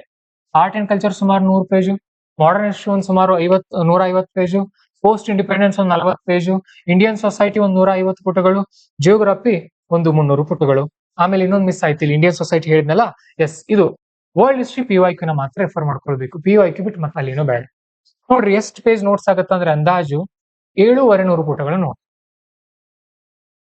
7,500 ಪುಟಗಳ ನೋಟ್ಸ್ ಆಗುತ್ತಾ ಇದೆ ಇದು GS1. ಅರ್ಥ ಆಯ್ತಾ? ಇದು ನಾವ್ ಈಗ ರೆಡಿ ಮಾಡಿದೀವಿ. ಪಾಂಚಜನ್ಯ IAS ಆರಂಭ ಆಗಿ 3 ವರ್ಷ ಆಯ್ತು. ಏನ್ ಮಾಡ್ತಾ ಇದೀರಿ ಸರ್, ಏನ್ ಮಾಡ್ತಾ ಇದೀರಿ ಕಂಟೆಂಟ್ ರೆಡಿ ಮಾಡಿದೀವಿ. ಕರ್ನಾಟಕದಲ್ಲಿ ಪ್ರಪ್ರಥಮ ಬಾರಿಗೆ, ಭಾರತಕ್ಕೆ ಸ್ವತಂತ್ರ ಸಿಕ್ಕು ಒಂದು 79 ವರ್ಷ ಆಗೋಕ್ ಬಂತು. ಕರ್ನಾಟಕದಲ್ಲಿ ಸಂಪೂರ್ಣ ಕನ್ನಡದಲ್ಲಿ UPSC ಲೆವೆಲ್ ನ ನೋಟ್ಸ್ ಯಾರು ರೆಡಿ ಮಾಡಿರಲಿಲ್ಲ, ಪಾಂಚಜನ್ಯ IAS ರೆಡಿ ಮಾಡಿದೆ. ಯಾಕೆ ಮಾಡಿತ್ತು? ಇದೆಲ್ಲ ನಿಮ್ಮ ಬೆಂಬಲದಿಂದ. ವಿದ್ಯಾರ್ಥಿಗಳು ನಮ್ಮ ನಂಬಿದಿರಿ, ನಾವು ಕ್ವಾಲಿಟಿ ಕೊಡ್ತಾ ಇದೀವಿ, ನಿಮಗೆ ಮುಂದೆ ಕ್ವಾಲಿಟಿ ಕೊಡ್ತೀವಿ. ನಮ್ಮ ಉದ್ದೇಶ ಒಂದೇ, ನಿಮ್ಮನ್ನ IAS IPS ಮಾಡಿಸೋದು. ನಿಮ್ ಟೈಮ್ ಸೇವ್ ಮಾಡೋದು, ನಿಮ್ಮ ದುಡ್ಡು ಸೇವ್ ಮಾಡೋದು, ನಿಮ್ಮ ಎನರ್ಜಿ ಸೇವ್ ಮಾಡೋದು, ನಿಮ್ಮನ್ನ IAS ಲೆವೆಲ್ ಮೆಂಟಾಲಿಟಿ ರೆಡಿ ಮಾಡೋದು. ಇದ್ರ ಸದುಪಯೋಗವನ್ನು ನೀವು ಪಡಿಸ್ಕೊಳ್ಬೇಕು. ಓಕೆ, ಸರಿ. ಇದು GS1. ಈಗ 750 ಪೇಜ್ ಆಗಿದೆ, ಇಷ್ಟೇ ನೆನ್ಪಿಟ್ಕೊಟ್ರೆ ನಾನು ಮುಂದೆ ಪ್ಲಾನ್ ಮಾಡ್ತೀನಿ, ನಿಮ್ಗೆ ಮುಂದೆ ಏನೇನ್ ಮಾಡೋದು ಹೇಳ್ತೀನಿ. ಈಗ GS2 ಸ್ವಲ್ಪ ನೋಡ್ಕೊಳ್ಳೋಣ. ಈಗ GS1 ಆಯ್ತಾ, GS2 ಸ್ವಲ್ಪ ನೋಡ್ಕೊಳ್ಳೋಣ. ಸೊ GS2 ನಲ್ಲಿ ನೋಡ್ರಿ, ನಮಗಿಲ್ಲಿ ಪಾಲಿಟಿ ಸಬ್ಜೆಕ್ಟ್ ಬರುತ್ತೆ ಮೊದಲನೇದಾಗಿ, ಎರಡನೇದು ಗವರ್ನೆನ್ಸ್, ಮೂರನೇದು ಸೋಷಿಯಲ್ ಜಸ್ಟಿಸ್ ಬರುತ್ತೆ, ನಾಲ್ಕನೇದು ಇಂಟರ್ನ್ಯಾಷನಲ್ ರಿಲೇಷನ್ಸ್ ಅಂತ ಬರುತ್ತೆ. ಸೊ ಇದರಲ್ಲಿ ಪಾಲಿಟಿ ಸುಮಾರು 300 ಪುಟಗಳು ನೋಟ್ಸ್ ಇದೆ, ಗವರ್ನೆನ್ಸ್ ಸುಮಾರು 100 ಪುಟ ಆಗುತ್ತೆ, ಸೋಷಿಯಲ್ ಜಸ್ಟಿಸ್ ಒಂದು 150, ಇಂಟರ್ನ್ಯಾಷನಲ್ ಒಂದು 150. ಸೊ ಇದೆಷ್ಟೆಲ್ಲ ನೀವು ಸೇರಿಸ್ಕೊಂಡ್ರೆ ಒಂದು ಅಂದಾಜು ಎಷ್ಟಾಗ್ತಾ ಇದೆ ಅಂತಂದ್ರೆ 300, 400, 500, 600, 700 ಪುಟಗಳು ನೋಟ್ಸ್ ಇದೆ. ಸೊ ನೋಡಿ, GS1 ಸುಮಾರು 750 ಪುಟ ಆಗಿದೆ, GS2 ಸುಮಾರು 700 ಪುಟ ಆಗಿದೆ. ನೋಟ್ಸ್ ರೆಡಿ ಇದೆ, ಇದು ಕನ್ನಡದಲ್ಲಿ ರೆಡಿ ಇದೆ, ಇಂಗ್ಲಿಷ್ ಕೂಡ ರೆಡಿ ಇದೆ. ಇನ್ನು GS3 ಬರೋಣ. GS3 ನಲ್ಲಿ ಎಕನಾಮಿ ಆದ್ಮೇಲೆ ನಮಗೆ GS3 ನಲ್ಲಿ science and technology, internal security, disaster management, ಇನ್ನೊಂದು ಸಬ್ಜೆಕ್ಟ್ ಯಾವುದು ಅಂದ್ರೆ ಎನ್ವೈರ್ಮೆಂಟ್. ನೋಡಿ, ಎಕನಾಮಿಕ್ ಸುಮಾರು 300 ಪುಟಗಳು ನೋಟ್ಸ್ ಆಗುತ್ತೆ, 300ಕ್ಕಿಂತ ಜಾಸ್ತಿನೇ ಇದೆ, ಸುಮಾರು 400 ಪುಟ ಏನೋ ಇದೆ ಅದು, ಬಟ್ ಇರ್ಲಿ ಸದ್ಯಕ್ಕೆ. Science and technology complete current affairs ಮೇಲೆ ಹೋಗುತ್ತಿದ್ದು. ಇಂಟರ್ನಲ್ ಸೆಕ್ಯೂರಿಟಿ ಸುಮಾರು 100 ಪುಟಗಳು, ಡಿಸಾಸ್ಟರ್ ಮ್ಯಾನೇಜ್ಮೆಂಟ್ ಸುಮಾರು 100 ಪುಟಗಳು, ಹಾಗೇನೆ ಎನ್ವೈರ್ಮೆಂಟ್ ಸುಮಾರು 150 ಪುಟಗಳು. ನೀವು ಇದೆಲ್ಲ ಸೇರಿಸ್ಕೊಂಡ್ರೆ ಇಲ್ಲೂ ಕೂಡ ಅಂದಾಜು ಸುಮಾರು ಒಂದು 700 ಪುಟಗಳವರೆಗೂ ಹೋಗುತ್ತೆ. ಅರ್ಥ ಆಗ್ತಾ ಇದೆ ನಿಮಗೆ? ಇದರಿಂದ ನೀವು ಶಾರ್ಟ್ ನೋಟ್ಸ್ ಮಾಡ್ಕೊಳ್ಳೋದಿರುತ್ತೆ. ಇನ್ನು ಎಥಿಕ್ಸ್ ಬನ್ನಿ, GS4 ಎಥಿಕ್ಸ್ಗೆ DK Balaji sir book ತುಂಬಾ ಚೆನ್ನಾಗಿದೆ. ಯಾರು ಓದಿದೀರಿ ತುಂಬಾ ಒಳ್ಳೇದು. DK ಬಾಲಾಜಿ ಸರ್ ಮುಗಿದಿದೆ ಸರ್, ನನಗೆ ಇನ್ನೂ ಟೈಮ್ ಸಿಗ್ತಾ ಇದೆ, ಏನ್ ಮಾಡ್ಲಿ ಅನ್ನೋರು ತುಂಬಾ ಚೆನ್ನಾಗಿರುವಂತ ಒಂದು ಸೋರ್ಸ್ ಹೇಳ್ತೇನೆ ನಾನು ನಿಮಗೆ, ಶೂನ್ಯ IAS ತರದ ಒಂದು ಬುಕ್ ಇದೆ ಎಥಿಕ್ಸ್, ತುಂಬಾ ಚೆನ್ನಾಗಿದೆ. ಅವ್ರ ವೆಬ್ಸೈಟ್ ಅಲ್ಲಿ ಹೋಗಿ ಪರ್ಚೇಸ್ ಮಾಡಿ, ತುಂಬಾ ಚೆನ್ನಾಗಿದೆ ಬುಕ್, ಖರೀದಿ ಮಾಡಿ ಅದೆಲ್ಲ. ಓಕೆ, ಸೊ ಇದು ಸುಮಾರು 400 ಪುಟಗಳು ನೋಟ್ಸ್ ಇದೆ. ಸುಮಾರು ಒಂದು ಎಥಿಕ್ಸ್ ಒಂದು 500 ಪುಟ ಅಂತ ತಗೊಳ್ಳೋಣ, ಎಲ್ಲ ಸೇರಿಸಿ ಒಂದು 500 ಪುಟ, ಸರಿನಾ? GS1, GS2, GS3, GS4 total ಎಲ್ಲ ಸೇರಿಸೋಣ, ಲೆಕ್ಕ ಮಾಡೋಣ. ನಾನು ಯಾಕೆ ಲೆಕ್ಕ ಮಾಡ್ತಾ ಇದ್ದೀನಿ, ಏನ್ ಹೇಳ್ತಾ ಇದ್ದೀನಿ ನಿಮ್ಗೆ ಈಗ ಗೊತ್ತಾಗುತ್ತೆ. ಈಗ ಒಂದು ಕ್ಲಾರಿಟಿ ಕೊಡ್ತೀನಿ ನಾನು ನಿಮ್ಗೆ.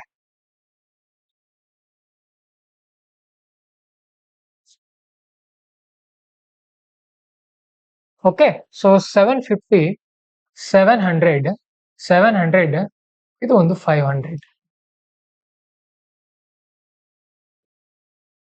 ಅರೌಂಡ್ 2650, ಸುಮಾರು 2650 ಪುಟಗಳಾಗತ್ತೆ ನಿಮ್ಗೆ. ಯಾಕೆ ಇದನ್ನ ನಾನು ಲೆಕ್ಕ ಮಾಡಿದೆ ಅಂದ್ರೆ ನಮ್ಗೆ ಟಾರ್ಗೆಟ್ ಇದೆ, ನಾವು ಸುಮ್ನೆ ಓದ್ತಾ ಇಲ್ಲ. ನಾವೇನ್ ಮಾಡಿದೀವಿ, ಟಾರ್ಗೆಟ್ ಹಾಕೊಂಡಿದೀವಿ. ಏನ್ ಟಾರ್ಗೆಟ್ ಹಾಕೊಂಡಿದೀವಿ? ಜೂನ್, ಜುಲೈ, ಆಗಸ್ಟ್ ಮತ್ತು ಸೆಪ್ಟೆಂಬರ್. ಯಾವುದೇ ಕಾರಣಕ್ಕೂ ಎಟ್ ಎನಿ ಕಾಸ್ಟ್ ಸೆಪ್ಟೆಂಬರ್ ಎಂಡ್ಗೆ ನಮ್ಗೆ ಇದ್ರ ಶಾರ್ಟ್ ನೋಟ್ಸ್ ರೆಡಿ ಇರ್ಬೇಕು ನಮ್ಮ ಬಳಿ. ಅಂದಾಜು ಎಷ್ಟು ದಿನ ಇದೆ ನಮಗೆ? 120 ದಿನ ಅಂತ ಟಾರ್ಗೆಟ್ ಹಾಕೊಂಡಿದೀವಿ. ಸೊ ಡಿವೈಡ್ ಮಾಡ್ರಿ ಇದನ್ನ. ಈಗ 120 ದಿನಗಳಿಗೆ ಈಗ ನೀವು ಡಿವೈಡ್ ಮಾಡಿದ್ರಿ ಅಂತ ಇದನ್ನ ಒಂದು ಅಂದಾಜ್ ಲೆಕ್ಕ ನಾವು ತೆಗೆದ್ರೆ 2650 ಡಿವೈಡ್ ಬೈ 120 ಅಂತ ತಗೊಂಡ್ರೆ ಪ್ರತಿದಿನ ಎವ್ರಿ ಡೇ 22 ಪೇಜ್ ಓದ್ಬೇಕು ನೀವು. ಅರ್ಥ ಆಯ್ತಾ? 22 ಪೇಜ್ ಓದೋದು. ಏನ್ ಓದೋದು ಸರ್, ಹೇಗೆ ಓದೋದು? ನಾನು ಮಾಡಿದೀನಿ ಇದನ್ನ, ನಾನು 2021, 22 ಯಾವ ತರ ಮಾಡಿದೀನಿ ಅದನ್ನ ಹೇಳ್ತೀನಿ ನಿಮ್ಗೆ. ನೋಡಿ, ನಮಗೆ 22 ಪೇಜ್ ಪ್ರತಿದಿನ ಓದ್ಬೇಕು. ಹೇಗೆ ಓದ್ಬೇಕು, ಏನ್ ಮಾಡ್ಬೇಕು? ಸಿಂಪಲ್. ಈಗ polity page 300 page polity notes ಇದೆ. ಈ 300 ಪೇಜ್ ನ ಬುಕ್ಲೆಟ್ ತಗೊಳ್ತೀರಿ, ನಿಮ್ ಮುಂದೆ ಇಟ್ಕೊಳ್ತೀರಿ. ಏನ್ ಮಾಡ್ಬೇಕಂದ್ರೆ ಅದನ್ನ ಇಲ್ಲೊಂದು ಟಾಪಿಕ್ ಇರುತ್ತೆ, ಇದ್ರ ಸಬ್ ಪಾಯಿಂಟ್ಸ್ ಇರುತ್ತೆ, ಇಲ್ಲೊಂದು ಟಾಪಿಕ್ ಇರುತ್ತೆ, ಇದ್ರ ಸಬ್ ಪಾಯಿಂಟ್ಸ್ ಇರುತ್ತೆ, ಟಾಪಿಕ್ ಇರುತ್ತೆ, ಸಬ್ ಪಾಯಿಂಟ್ಸ್ ಇರುತ್ತೆ. 1 ಅವರ್ಗೆ ಒಬ್ಬ ಇಂಟೆಲಿಜೆಂಟ್ ವಿದ್ಯಾರ್ಥಿ ಈ ತರಹ ನಾವೇನ್ ಕೊಟ್ಟಿರ್ತೀವಲ್ಲ 300 ಪೇಜು, ಈ ತರಹ 10 ಪುಟ ಇರುವಂತ ನೋಟ್ಸ್ ಅನ್ನ ಆತ ಏನ್ ಮಾಡ್ತಾನಂದ್ರೆ ಅದನ್ನ 4 ರಿಂದ 5 ಪುಟಕ್ಕೆ ಶಾರ್ಟ್ ನೋಟ್ಸ್ ಮಾಡ್ಕೊತಾನೆ. ಎಷ್ಟು ಅವರ್ ಅಲ್ಲಿ? 1 ಅವರ್ ಅಲ್ಲಿ. ನಾನು ಮಾಡಿದೀನಿ ಇದನ್ನ, ಅರ್ಥ ಆಯ್ತಾ? ಸೊ ಹೇಗ್ ಮಾಡೋದು ಅದನ್ನ?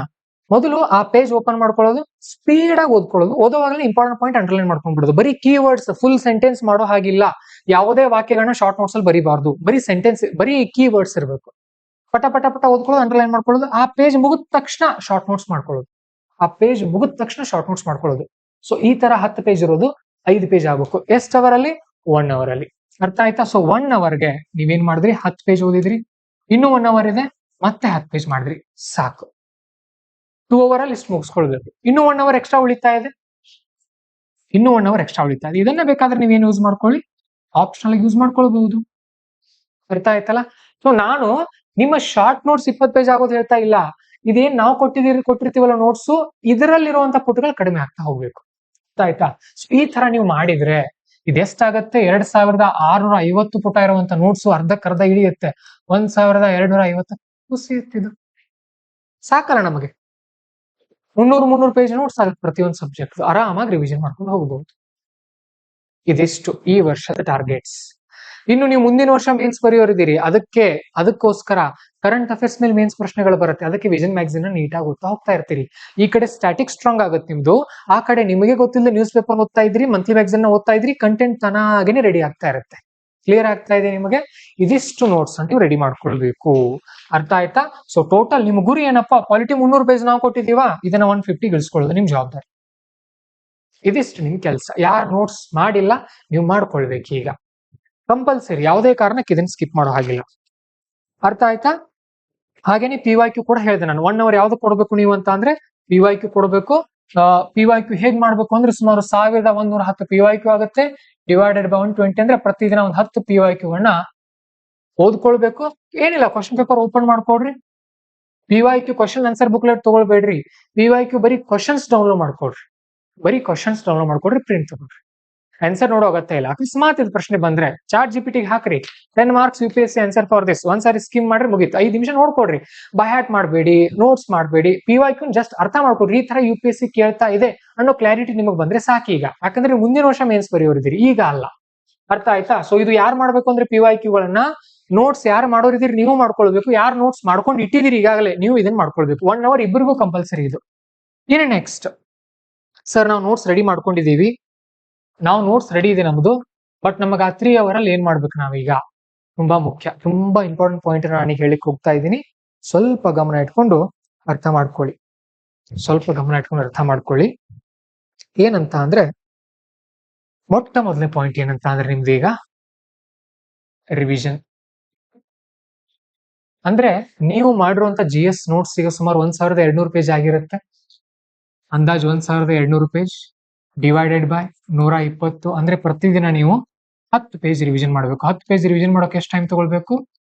ಅಷ್ಟೇ 30 ನಿಮಿಷದಲ್ಲಿ ರಿವಿಷನ್ ಆಗ್ಬೇಕು. 10 ಪೇಜ್ ಸ್ಪೀಡ್ ಆಗಿ ಓದ್ಕೊಳ್ಳೋದು, ಅಂಡರ್ಲೈನ್ ಮಾಡೋದು. ಇದಿಷ್ಟು ವೆರಿ ಇಂಪಾರ್ಟೆಂಟ್ ಪಾಯಿಂಟ್, ರಿವಿಷನ್. ಇನ್ನು ಎರಡನೇ ಪಾಯಿಂಟ್, ವೆರಿ ಇಂಪಾರ್ಟೆಂಟ್ ಪಾಯಿಂಟ್, ಇದನ್ನ ಯಾರು ಮಿಸ್ ಮಾಡಬೇಡಿ. ನೀವು ಟಾಪರ್ ಆಗ್ಬೇಕು ಅಂತ ಅಂದ್ರೆ ಕಂಪಲ್ಸರಿ ವೀಕ್ಲಿ ಎಸ್ಸೆ ಬರಿಬೇಕು. ನಿಮ್ಮ ಫ್ರೆಂಡ್ಸ್ ಜೊತೆಗೆ ನೀವು ಅದನ್ನ ಶೇರ್ ಮಾಡ್ಕೊಂಡು ಇವ್ಯಾಲ್ಯೂಯೇಷನ್ ಮಾಡಿಸ್ಬೇಕು. ಬಟ್ ಸರ್ ನನಗೆ ಯಾರು ಫ್ರೆಂಡ್ಸ್ ಇಲ್ಲ, ನಾನು ಒಬ್ಬನೇ ಇದ್ದೀನಿ, ಸೀರಿಯಸ್ ಆಸ್ಪಿರೆಂಟ್ಗಳು ನನ್ನ ಜೊತೆ ಇಲ್ಲ. ನೀವೇನ್ ಮಾಡಿ ಅಂತ ಅಂದ್ರೆ, ನಮ್ಮ ಪಾಂಚಜನ್ಯ ಆಫೀಸ್ ನಂಬರ್ ಇದೆ, 9481837426. ಇದು ನಮ್ಮ ಆಫೀಸ್ ನಂಬರ್. ಈ ನಂಬರ್ಗೆ ನೀವು ಮಾಡಿರುವಂತಹ GS 1, 2, 3, 4 ಮತ್ತು ಅಂಡ್ ಆಪ್ಷನಲ್ ನೋಟ್ಸ್ ಅನ್ನ ಶೇರ್ ಮಾಡಿ ನಮಗೆ. ನೀವು ಸೀರಿಯಸ್ ಕ್ಯಾಂಡಿಡೇಟ್ ಇದ್ರೆ ನಾವೊಂದು ಸೆಪರೇಟ್ ಗ್ರೂಪ್ ಮಾಡ್ಕೊಡ್ತೀವಿ ನಿಮ್ಗೆ. ನಮ್ಮ 5 ಜನ ಸ್ಟೂಡೆಂಟ್ಸ್ ನೀವು ಇದ್ರು ನಿಮ್ಗೆ ನೋಟ್ಸ್ ಕಳಿಸಿ, ಆಮೇಲೆ ನೀವು ಬೇರೆ ಇನ್ಸ್ಟಿಟ್ಯೂಟ್ ನ ಸ್ಟೂಡೆಂಟ್ಸ್ ಇದ್ರು ಕೂಡ ನೋಟ್ಸ್ ಕಳಿಸಿ, ಏನೋ ಒಂದು ಗ್ರೂಪ್ ಮಾಡ್ಕೊಳ್ಳೋಣ. ಯಾಕೆ ನಾನು ಇದನ್ನ ಹೇಳ್ತೀನಿ ಅಂದ್ರೆ, ನಾವು ಕನ್ನಡ ನೋಟ್ಸ್ ನ 2 ವರ್ಷ ಮಾಡಿದ್ವಿ. ಅವಾಗ ಸೀರಿಯಸ್ ಸ್ಟೂಡೆಂಟ್ ಗಳ ಗ್ರೂಪ್ ಇರ್ತಾ ಇತ್ತು, ಈಗ ತುಂಬಾ ಕಡಿಮೆ ಇದೆ. ಸೊ ನೀವು ನಮ್ಗೆ ಈ ನೋಟ್ಸ್ ಗಳನ್ನ ಕಳ್ಸಿಕೊಟ್ರೆ ನೀವೆಷ್ಟು ಸೀರಿಯಸ್ ಇದ್ದೀರಿ ಅಂತ ನಮ್ಗೆ ಗೊತ್ತಾಗುತ್ತೆ. ಸೊ ನಿಮ್ಮ ಸೀರಿಯಸ್ನೆಸ್ ಮೇಲೆ ನಾವು ಗ್ರೂಪ್ ಮಾಡ್ತೀವಿ, ಆ ಗ್ರೂಪ್ ಅಲ್ಲಿ ನಿಮ್ಮನ್ನ ಹಾಕ್ತಿವಿ. ನೀವು ಆ ಗ್ರೂಪ್ ಅಲ್ಲಿ ಇದ್ದಾಗ ಏನ್ ಮಾಡೋದು, ಒಬ್ರಿಗೊಬ್ರು ಎಸ್ಸೆಗಳನ್ನ ಹಾಕೋದು, ಆನ್ಸರ್ ರೈಟಿಂಗ್ ಈಗ ಮುಂದೆ ಹೇಳೋಣಿದೀನಿ ಮತ್ತೆ ಆನ್ಸರ್ ರೈಟಿಂಗ್ ಅನ್ನ ಹಾಕೋದು, ನಿಮಗೆ ನೀವೇ ಇವ್ಯಾಲ್ಯೂಯೇಷನ್ ಮಾಡ್ಕೊಳ್ಳೋದು. ಈ ವರ್ಷ ಯಾವುದೇ ಆನ್ಸರ್ ರೈಟಿಂಗ್ ಕೋರ್ಸ್ ನೀವು ಜಾಯ್ನ್ ಆಗೋ ಅಗತ್ಯ ಇಲ್ಲ. ಈ ವರ್ಷ ಯಾವುದೇ ರೀತಿ ಕೋರ್ಸ್ ಜಾಯ್ನ್ ಆಗೋ ಅಗತ್ಯ ಇರಲ್ಲ. ಓಕೆ, ಬೇಕಾದ್ರೆ ಮುಂದಿನ ವರ್ಷ ಪ್ರಿಲಿಮ್ಸ್ ಪಾಸ್ ಆದ್ಮೇಲೆ ನೀವು ಕಂಪಲ್ಸರಿ ಜಾಯ್ನ್ ಆಗ್ಬೇಕು, ಮತ್ತೆ ಟೆಸ್ಟ್ ಸೀರೀಸ್ ಬರಿಬೇಕಾಗತ್ತೆ ಅವಾಗ. ಅರ್ಥ ಆಯ್ತಾ? ಸೊ ಇದಿಷ್ಟು ಮೊದಲನೇ ಪಾಯಿಂಟ್, ಕಂಪಲ್ಸರಿ. ಇನ್ನು ಮೂರನೇ ಪಾಯಿಂಟ್ ಏನಪ್ಪಾ, ಏನ್ ಮಾಡ್ಬೇಕು ನಾನೀಗ? Very important thing, answer writing. Answer writing ದುಡ್ಡು ಕೊಡ್ ಜಾಯ್ನ್ ಆಗೋ ಕೋರ್ಸ್ ಯಾವುದು ಬೇಡ. ಸಿಂಪಲ್ ಹೇಳ್ತೀನಿ ನಿಮಗೆ. ಕರ್ನಾಟಕದ ಒಂದು ಒಳ್ಳೆ ಸಂಸ್ಥೆ ಇದೆ, ಇನ್ಸೈಟ್ಸ್ IAS. ವಿನಯ್ ಸರ್ ಇದನ್ನ 2014ರಲ್ಲಿ ಆರಂಭ ಮಾಡಿದ್ರು. ಅವಾಗಿಂದ ಇಲ್ಲಿವರೆಗೂ ಇವರ ಒಂದು ವೆಬ್ಸೈಟ್ ಅಲ್ಲಿ ಇನ್ಸೈಟ್ಸ್ ಸೆಕ್ಯೂರ್ ಅಂತ ಒಂದು ಇನಿಷಿಯೇಟಿವ್ ಬರುತ್ತೆ. ಏನು? Insights secure. ನೀವು ಸರ್ಚ್ ಮಾಡಿ, ಗೂಗಲ್ ಅಲ್ಲಿ ಸಿಗುತ್ತೆ ನಿಮಗೆ. ಇಲ್ಲಿ ಏನ್ ಮಾಡ್ತಾರಂದ್ರೆ ಇವರು ಪ್ರತಿದಿನ ಒಂದು 5-6 ಮೇನ್ಸ್ ಕ್ವಶನ್ ಕೊಡ್ತಾರೆ. ಮೇನ್ಸ್ ಕ್ವಶನ್ ಕೊಟ್ಟು ಅದಕ್ಕೆ ಏನ್ ಆನ್ಸರ್ ಬರಿಬಹುದು ಅಂತ ಕೂಡ ಕೊಡ್ತಾರೆ. ಅದಕ್ಕೆ ಏನ್ ಆನ್ಸರ್ ಬರಿಬಹುದು ಅಂತಾನು ಕೂಡ ಒಂದು ಬುಲೆಟ್ ಪಾಯಿಂಟ್ಸ್ ಕೊಡ್ತಾರೆ ಅವ್ರು, ಕೆಲವೊಂದು ಪಾಯಿಂಟ್ಸ್. ಫ್ರೀ ಇನಿಷಿಯೇಟಿವ್, ಯಾವ್ದೇ ದುಡ್ಡು ಕೊಡೋ ಅಗತ್ಯ ಇಲ್ಲ. ಈ 5-6 ಕ್ವಶನ್ ಅನ್ನ ನೋಡ್ಕೊಳ್ಬೇಕು, ಅಲ್ಲಿ ಏನ್ ಆನ್ಸರ್ ಬರಿಬಹುದು ಅಂತ ಥಿಂಕ್ ಮಾಡ್ಬೇಕು. ನೀವು ಟೈಮ್ ಹಚ್ಕೊಂಡು 5-6 ಪ್ರಶ್ನೆ ಅಂತ ಅಂದ್ರೆ ನೆನ್ಪಿಟ್ಕೊಳ್ಳಿ, ಯಾರು ಮೇನ್ಸ್ ಆನ್ಸರ್ ರೈಟಿಂಗ್ ಪ್ರಾಕ್ಟೀಸ್ ಮಾಡೋರಿದ್ದೀರಿ, 10 ಮಾರ್ಕ್ಸ್ ನ ಪ್ರಶ್ನೆ ಇದ್ರೆ 2 ಪುಟ ಬರಿಬೇಕು. 2 ಪುಟ ಅಂದ್ರೆ ಒಂದು ಪುಟದಲ್ಲಿ ಸುಮಾರು 50 ವರ್ಡ್ಸ್ ಮಾತ್ರ ಬರೀರಿ, ಸಾಕು. 50 ವರ್ಡ್ಸ್ ಸಾಕು. 15 ಮಾರ್ಕ್ಸ್ ನ ಪ್ರಶ್ನೆ ಇದ್ರೆ 3 ಪುಟ ಬರೀರಿ. ಒಂದು ಪುಟಕ್ಕೆ 50 ವರ್ಡ್ಸ್ ಅಂದ್ರೆ 150 ವರ್ಡ್ಸ್ ಆಗತ್ತಿದು. 20 ಮಾರ್ಕ್ಸ್ ನ ಪ್ರಶ್ನೆ ಇದ್ರೆ 4 ಪುಟ ಬರೀರಿ. ಇಷ್ಟೇ. 5 ಮಾರ್ಕ್ಸ್ಗೆ 1 ಪೇಜ್, 1 ಪೇಜ್ ಅಲ್ಲಿ 50 ವರ್ಡ್ಸ್. ಇಷ್ಟೇ ನೆನ್ಪಿಟ್ಕೊಡ್ರಿ. ಈ ತರ ಆನ್ಸರ್ ರೈಟಿಂಗ್ ಮಾಡ್ಬೇಕು ನೀವು. ಪ್ರತಿದಿನ ಮಾಡಿ ಅದನ್ನ. ಸೋಮವಾರದಿಂದ ಶುಕ್ರವಾರ, ಶನಿವಾರ ರವಿವಾರ ಇದನ್ನ ಬ್ರೇಕ್ ಕೊಟ್ಟರು ಕೂಡ ನಡೆಯುತ್ತೆ. ಇದಿಷ್ಟೇ ಮಾಡೋಕ್ ನಿಮಗೆ ಮಿನಿಮಮ್ 1 ಅವರ್ ಬೇಕಾಗುತ್ತೆ. ಅದು ಓದಿ ಅರ್ಥ ಮಾಡ್ಕೊಂಡು ಆನ್ಸರ್ ಬರೆಯಬೇಕು. 1 ಅವರ್ ಇದಕ್ಕೆ. ಇಲ್ಲಿ ಅರ್ಧ ಗಂಟೆ ಇಲ್ಲಿ ಕೊಟ್ಟಿದ್ದೀರಿ ರಿವಿಷನ್ ಮಾಡೋಕೆ, ಇಲ್ಲಿ ನೀವೇನ್ ಮಾಡ್ತಾ ಇದೀರಿ, 1 ಅವರ್ ಕೊಡ್ತಾ ಇದೀರಿ. ಅರ್ಥ ಆಯ್ತಾ? ಟೈಮು ಮತ್ತೆ ನಿಮ್ ಎನರ್ಜಿ ಎರಡು ಕೂಡ ಸೇವ್ ಮಾಡಿ ಹೋಗ್ತಾ ಇದೀನಿ. ಇದಕ್ಕೆ ಮಾಡ್ಕೊಳ್ಳಿ. ಆಮೇಲೆ ನೀವು ಯಾವ ರೀತಿ ಬರೀತಿರ್ತಾರಲ್ಲ ಪ್ರತಿದಿನ, ನೀವು ಕೂಡ ನಮ್ಗೆ ಕಳ್ಸಿಕೊಟ್ರು, ನಾವು ಆ ಗ್ರೂಪ್ ಮಾಡಿರ್ತೀವಲ್ವಾ, ಸೊ ನಿಮ್ಗೊಂದು ಗ್ರೂಪ್ ಮಾಡೋರ್ದಿ ನಾವು ಸೀರಿಯಸ್ ಕ್ಯಾಂಡಿಡೇಟ್ ಗಳಿಗೆ. ನೀವು ಸೀರಿಯಸ್ ಇದ್ರೆ ತುಂಬಾ ಒಳ್ಳೆಯದು. ನಾವು ನಿಮ್ಗೆ ಎಲ್ಲ ಹೆಲ್ಪ್ ಮಾಡೋಕ್ ರೆಡಿ ಇದ್ದೀವಿ. ನನ್ನ ಕೆಲಸನೇ ಇದು, ಬೇರೆ ಏನೂ ಇಲ್ಲ. ಪ್ರವೀಣ್ ಮಗ್ದುಮ್ ನನ್ನ ಹೆಸರೇನಿದೆ ಅಲ್ಲ, ನನ್ನ ಕೆಲಸನೇ ಇದು ಒಂದೇ. IAS ಕೋಚಿಂಗು ಮತ್ತೊಂದಿದೆ, ಅದನ್ನ ಈಗಲೇ ಹೇಳಲ್ಲ, ನಿಮ್ಗೆ ಗೊತ್ತಾಗುತ್ತೆ ಹಂತವಾಗಿ. ಇವೆರಡೆ. ವೈಯಕ್ತಿಕವಾಗಿ ನನಗೆ ಡಿಸ್ಟ್ರಾಕ್ಷನ್ಸ್ ಇಲ್ಲ, ಯಾವುದೇ ಸಮಸ್ಯೆಗಳಿಲ್ಲ. I am ready to serve for UPSC aspirants. ಮತ್ತೆ IAS ಆಕಾಂಕ್ಷಿಗಳಿಗೆ ಮಾತ್ರ ಗೈಡೆನ್ಸ್ ನಾನು ಕೊಡ್ತಾ ಇರೋದು. ನಮ್ದು ಲಾಂಗ್ ಟರ್ಮ್ ಟಾರ್ಗೆಟ್ ಇದೆ, ಗಡಿಬಿಡಿಯಲ್ಲಿ ಏನೂ ಇಲ್ಲ. ಅರ್ಥ ಆಯ್ತಾ? ನೀವು ಸೀರಿಯಸ್ ಇದೀರಿ ಅಂದ್ರೆ ನಾನು ಪರಿಚಯ ಮಾಡಿಸ್ಕೊಡ್ತೀನಿ ನಿಮ್ಗೆ ಸೀರಿಯಸ್ ಸ್ಟೂಡೆಂಟ್ ಗಳನ್ನ, ನಾವೇ ಹೆಲ್ಪ್ ಮಾಡ್ತೀವಿ. ಅರ್ಥ ಆಯ್ತಾ? ಸೊ ಈ ತರ ಸೋಮವಾರದಿಂದ ಶುಕ್ರವಾರದವರೆಗೂ ಇನ್ಸೈಟ್ ಸೈಕಲ್ ಫಾಲೋ ಮಾಡ್ಬೇಕು, ಬರಿತಾ ಹೋಗ್ಬೇಕು ನೀವು. ಪೇಜು ನೆನ್ಪಿಟ್ಕೊಡ್ರಿ, ಆನ್ಸರ್ ರೈಟಿಂಗ್ ಇದೆ ಅಂತ ಹೇಳಿ 1000 ಪದ ಬರೆಯೋದಲ್ಲ. 5 ಮಾರ್ಕ್ಸ್ಗೆ 1 ಪುಟ ಇರಬೇಕು, 50 ವರ್ಡ್ಸ್ ಅಷ್ಟೇ ಇರಬೇಕು. ಅರ್ಥ ಆಯ್ತಾ? ಸೊ ನೋಡಿ, ಇಲ್ಲಿ ನಿಮ್ದು ರಿವಿಷನ್ ಆಗ್ತಾ ಇದೆ, ಇಲ್ಲಿ ವೀಕ್ಲಿ ಎಸ್ಸೆ ಬರೀತಾ ಇದ್ರಿ, ಇಲ್ಲಿ ಆನ್ಸರ್ ರೈಟಿಂಗ್ ಮಾಡ್ತಾ ಇದ್ರಿ. ನೀವು ಸೀರಿಯಸ್ ಕ್ಯಾಂಡಿಡೇಟ್ ಇದ್ರೆ ನಿಮ್ಗೆ ಗ್ರೂಪ್ ಮಾಡಿರ್ತೀವಿ, ಆ ಗ್ರೂಪ್ ಅಲ್ಲಿ ನಿಮ್ಮ ಆನ್ಸರ್ ಗಳನ್ನ ಕೊಟ್ಟು ಒಬ್ರಿಗೊಬ್ರು ಇವ್ಯಾಲ್ಯೂಯೇಷನ್ ಮಾಡ್ಕೊಳ್ತಾ ಹೋಗ್ತೀರಿ. ಇನ್ನೇನ್ ಬೇಕು ನಿಮ್ಗೆ, ಹೌದಲ್ವಾ? ಸೊ ಇದಿಷ್ಟು. 1:30 ಗಂಟೆ ಆಯ್ತು. ಇನ್ನೂ ಟೈಮ್ ಸಿಗ್ತಾ ಇದೆ ಸರ್ ನನಗೆ, ನಾನೇನ್ ಮಾಡ್ಬೋದು? ಎಸ್, ನೀವು ನೆಕ್ಸ್ಟ್ ಏನ್ ಮಾಡೋದು ಅಂತ ಅಂದ್ರೆ, ಇಲ್ಲಿ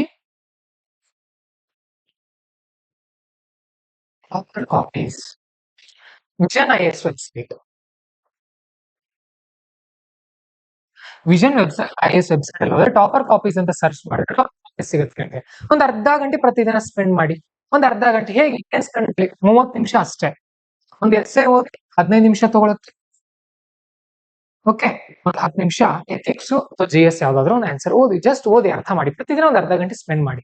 ನೋಡಿ, ನಿಮ್ಗೆ ಏನ್ ಅನ್ಸುತ್ತೆ, ಆರಂಭದಲ್ಲಿ ಇದೇನಪ್ಪ ಸುಮ್ನೆ ವೇಸ್ಟ್ ನಾನು ಮಾಡ್ತಾ, ಹಾಗಿರಲ್ಲ. ನಿಮ್ಗೆ ಗೊತ್ತಿಲ್ಲದೆ ನಿಮ್ಗೆ ಸ್ಕಿಲ್ ಡೆವಲಪ್ ಆಗ್ತಾ ಹೋಗುತ್ತದೆ, ಅಂತರ್ಗತ ಆಗ್ತಾ ಹೋಗುತ್ತೆ ಬರವಣಿಗೆ ಕೌಶಲ್ಯ ಅನ್ನೋದು. ಡೈಲಿ ಅರ್ಧ ಗಂಟೆ ಇದಕ್ಕೆ ನೀವು ಕೊಡ್ತಾ ಹೋಗಿ. ವಿಷನ್ IAS, ಇನ್ಸೈಟ್ಸ್ IAS ಅಲ್ಲಿ ಇನ್ಸೈಟ್ ಸೆಕ್ಯೂರ್, ವಿಷನ್ IAS ಅಲ್ಲಿ ಟಾಪರ್ ಕಾಪೀಸ್ ಅನ್ನ ಮಾಡ್ತಾ ಹೋಗ್ಬೇಕು, ಕಂಪಲ್ಸರಿ. ಅರ್ಥ ಆಯ್ತಾ? ನೋಡಿ, ಈಗ ನಮ್ದು ಒಂದು ಸಂಸ್ಥೆ ಇದೆ. ನಾನು ಯಾಕೆ ಬೇರೆ ಬೇರೆ ಸಂಸ್ಥೆಗಳ ಹೆಸರು ಹೇಳ್ಬೇಕು? ಯಾಕಂದ್ರೆ ಅಲ್ಲಿ ಒಳ್ಳೆ ಸೋರ್ಸ್ ಸಿಗುತ್ತೆ ನಿಮ್ಗೆ. ಎಲ್ಲಿ ಒಳ್ಳೇದಿದೆ ಅದನ್ನ ಹುಡುಕಿ ಕೊಡೋದು ನಮ್ ಜವಾಬ್ದಾರಿ. ಅರ್ಥ ಆಯ್ತಾ? ನೆಕ್ಸ್ಟ್, ಇನ್ನು ನ್ಯೂಸ್ ಪೇಪರ್ ಸಾಧ್ಯ ಆದ್ರೆ, ಈಗ ದ ಹಿಂದೂ ಸ್ವಲ್ಪ ಓದ್ತಿರ್ತೀರಿ, ಇಂಡಿಯನ್ ಎಕ್ಸ್‌ಪ್ರೆಸ್ ನಲ್ಲಿ ಒಂದ್ ಯಾವ್ದಾದ್ರು ಒಳ್ಳೆ ಆರ್ಟಿಕಲ್ ಇದ್ರೆ ಓದಿ. ಒಂದ್ ಅರ್ಧ ಗಂಟೆ, ಒಂದ್ 30 ಮಿನಿಟ್ಸ್ ಸ್ಪೆಂಡ್ ಮಾಡಿ. ಅದು UPSC ರಿಲೇಟೆಡ್ ಆರ್ಟಿಕಲ್ ಇರಬೇಕು. ನಿಮ್ಗೆ ಗೊತ್ತಿರುತ್ತೆ, ಈಗ ನೀವು ಇಷ್ಟೆಲ್ಲ ನೋಟ್ಸ್ ಮಾಡ್ಕೊಂಡು, ಇದು ಯಾರಿಗೆ ಹೇಳ್ತಾ ಇದೀನಿ ಹೇಳಿ, ನಾನು ನೋಟ್ಸ್ ಮಾಡ್ಕೊಂಡಿರೋರಿಗೆ. ಸೊ ನೀವು ಇಷ್ಟೆಲ್ಲ ನೋಟ್ಸ್ ಮಾಡ್ಕೊಂಡಿದ್ದೀರಿ, ಇಷ್ಟೆಲ್ಲ ರೆಡಿ ಆಗಿದ್ದೀರಿ ಅಂದ್ರೆ ಅಟ್ಲೀಸ್ಟ್ ನಿಮ್ಗೆ ಅದು ಆರ್ಟಿಕಲ್ UPSC ರಿಲೇಟೆಡ್ ಇದೆಯೋ ಇಲ್ವೋ ಅಂತ ಗೊತ್ತಿರುತ್ತೆ. ಸೊ ಈ ತರ ನೀವು ಮಾಡ್ಕೊಳ್ಬಹುದು. ಓಕೆ, ಇನ್ನೊಂದು ಮಂತ್ಲಿ ಮ್ಯಾಗಝಿನ್ ಅನ್ನ ಚೆನ್ನಾಗಿ ಓದ್ಕೊಳ್ಬೇಕು. ನೀವು ಮಂತ್ಲಿ ಮ್ಯಾಗಝಿನ್ ತುಂಬಾ ಚೆನ್ನಾಗಿ ಓದ್ಕೊಳ್ಬೇಕಾಗುತ್ತೆ. ಸೊ ಅದ್ರ ಬಗ್ಗೆನೂ ಕೂಡ ಫೋಕಸ್ ಮಾಡಿ. ಮಂತ್ಲಿ ಮ್ಯಾಗಝಿನ್ ಗಳನ್ನ ನೀಟಾಗಿ ಓದ್ತಾ ಹೋಗಿ. ಸ್ವಲ್ಪ ಟೈಮ್ ಎಕ್ಸ್ಟ್ರಾ ಕೊಟ್ಟರು ಕೂಡ ನಡೆಯುತ್ತೆ. ಅದಕ್ಕೆ ಡೇಟಾ ಬ್ಯಾಂಕ್ ನೋಡಿ, ಏನ್ ನೀವು ಎಕ್ಸ್ಟ್ರಾ ನ್ಯೂಸ್ ಪೇಪರ್ ಓದ್ತಾ ಇದ್ರಿ, ಮಂತ್ಲಿ ಮ್ಯಾಗಝಿನ್ ಓದ್ತಾ ಇದ್ರಿ, ಇದರಲ್ಲಿರೋ ಪಾಯಿಂಟ್ಸ್ ನ ಒಂದು ಅರ್ಧ ಗಂಟೆಯಲ್ಲಿ, ಒಂದು 15-30 ನಿಮಿಷ ಟೈಮ್ ತಗೊಂಡು ನಿಮ್ಮದೇ ಪದಗಳಲ್ಲಿ ಅಥವಾ ಎಕ್ಸ್ಟ್ರಾ ಎಕ್ಸಾಂಪಲ್ ಗಳನ್ನ ನಿಮ್ಮದೇ ಪದಗಳಲ್ಲಿ ಒಂದು ಬುಕ್ ನಲ್ಲಿ ಬರೀತಾ ಹೋಗಿ. ಡೇಟಾ ಬ್ಯಾಂಕ್ ಅಂತ ಬರುತ್ತೆ. ಡೇಟಾ ಬ್ಯಾಂಕ್, ಆ ಡೇಟಾ ಬ್ಯಾಂಕ್ ಬುಕ್ ಏನಿರ್ಬೇಕು ಅಂದ್ರೆ, ಕ್ಲಾಸ್ಮೇಟ್ಸ್ ಬುಕ್ ಸಿಗುತ್ತೆ ಗೊತ್ತಾ, ಕ್ಲಾಸ್ಮೇಟ್ 100 ಪೇಜಸ್ ಬುಕ್ ತಗೊಳ್ಳಿ. ಡ್ರಾಯಿಂಗ್ ಪೇಜಸ್ ಇರ್ಬೇಕು ಒಳಗಡೆ, ಕಿಂಗ್ ಸೈಜ್. ಇದು A4 ಇದೆ, ಎಷ್ಟು ಬೇಡ, ಕಿಂಗ್ ಸೈಜ್ ಬುಕ್ ಇರುತ್ತೆ. ಸೊ ಕಿಂಗ್ ಸೈಜ್ ಬುಕ್ ಅಲ್ಲಿ ಪ್ರತಿದಿನ ಒಂದು 3-4 ಪಾಯಿಂಟ್ಸ್ ಆಡ್ ಮಾಡ್ತಾ ಹೋಗಿ. ಒಳ್ಳೆ ಒಳ್ಳೆ ಎಕ್ಸಾಂಪಲ್ಗಳು, ಎಲ್ಲೋ ಒಂದು ಘಟನೆ ನಡೆದಿರುತ್ತೆ, ಒಬ್ರು IAS ಆಫೀಸರ್ ತುಂಬಾ ಒಳ್ಳೆ ಕೆಲಸ ಮಾಡಿರ್ತಾರೆ, ಅಥವಾ ಯಾವ್ದೋ ಒಂದು ಇನ್ಸ್ಪಿರೇಷನ್ ಸ್ಟೋರಿ ಇರುತ್ತೆ, ಅಥವಾ ಒಂದು ಒಳ್ಳೆ ಒಳ್ಳೆ ಸಾಲಗಳಿರುವಂತ 4-5 ಲೈನ್ಸ್ ಇರುತ್ತೆ, ಅಂತದೆಲ್ಲ ಬರಿತಾ ಹೋಗಿ. ಸೊ ಇದು ನಿಮಗೆಲ್ಲ ಆಗ್ಬೇಕಾಗಿರುವಂತ ಕೆಲಸ. ಇದನ್ನೆಲ್ಲ ಸೇರಿಸ್ಕೊಂಡು ಒಂದು 3 ಅವರ್ ನೀವು ಸ್ಪೆಂಡ್ ಮಾಡಿ. ಕ್ಲಿಯರ್ ಆಯ್ತಾ?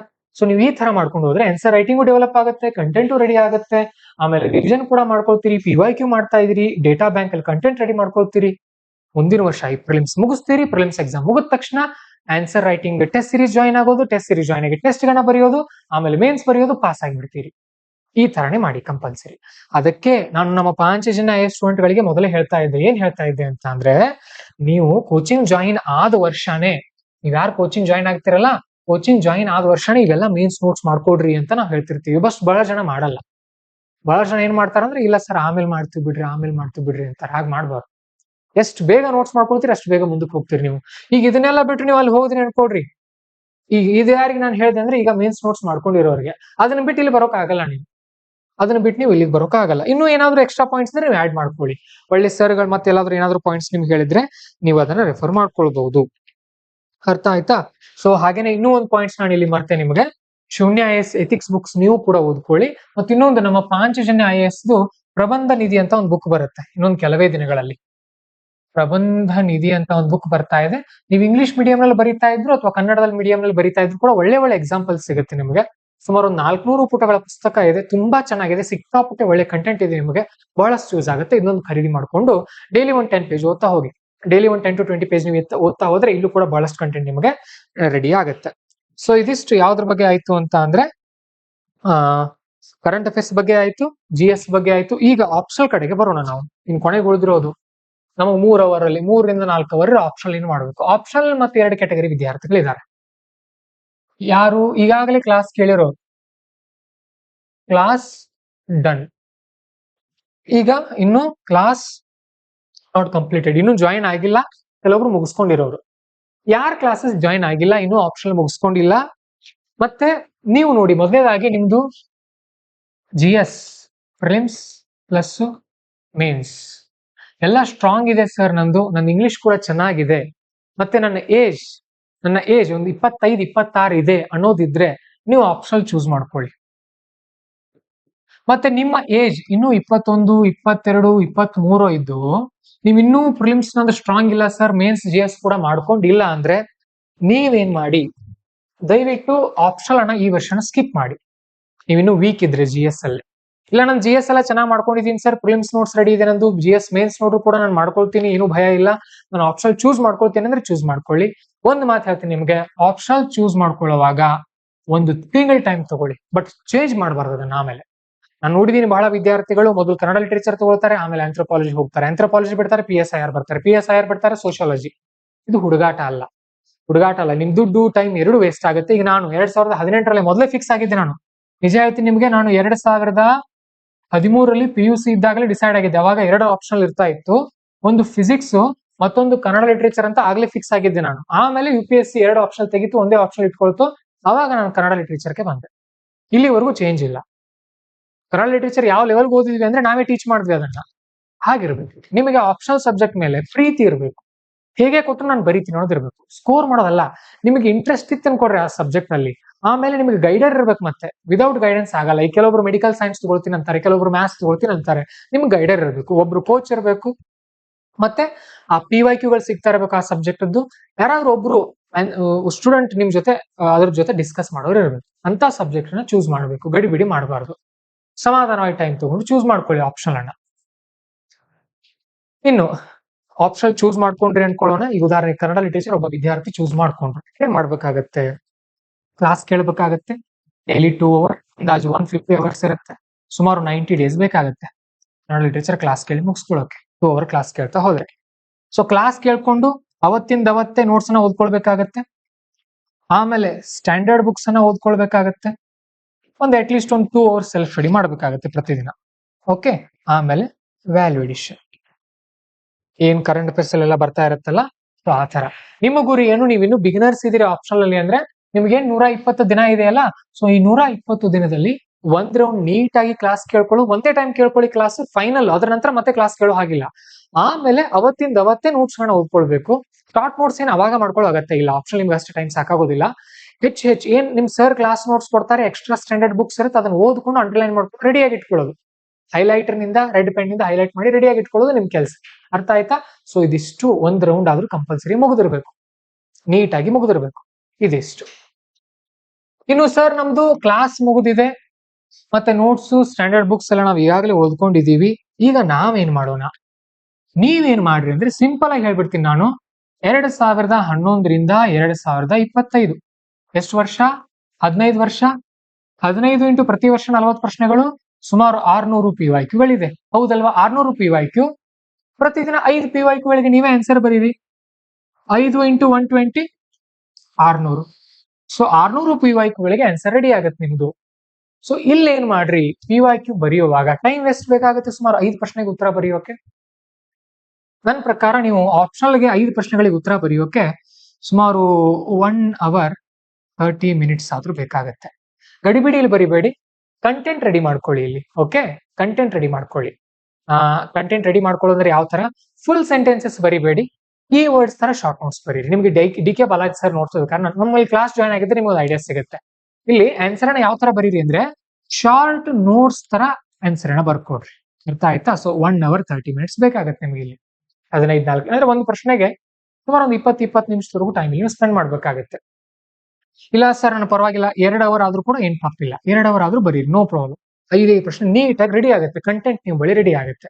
ಓಕೆ, ಸೊ ಇನ್ನೂ 1 ಅವರ್ ಉಳಿತಾ ಇದೆಯಲ್ಲ ಸರ್, ನಾವೇನ್ ಮಾಡ್ಬೇಕು? ನಿಮ್ಮ ಸ್ಟ್ಯಾಂಡರ್ಡ್ ಬುಕ್ಸ್ ಅನ್ನ ಇನ್ನೊಂದ್ಸಾರಿ ಓದ್ಕೊಳ್ಳಿ. ಸ್ಟ್ಯಾಂಡರ್ಡ್ ಬುಕ್ಸ್ ಅನ್ನ ಬೇಕಾದ್ರೆ ಇನ್ನೊಂದ್ಸಾರಿ ಓದ್ಕೊಳ್ಬಹುದು.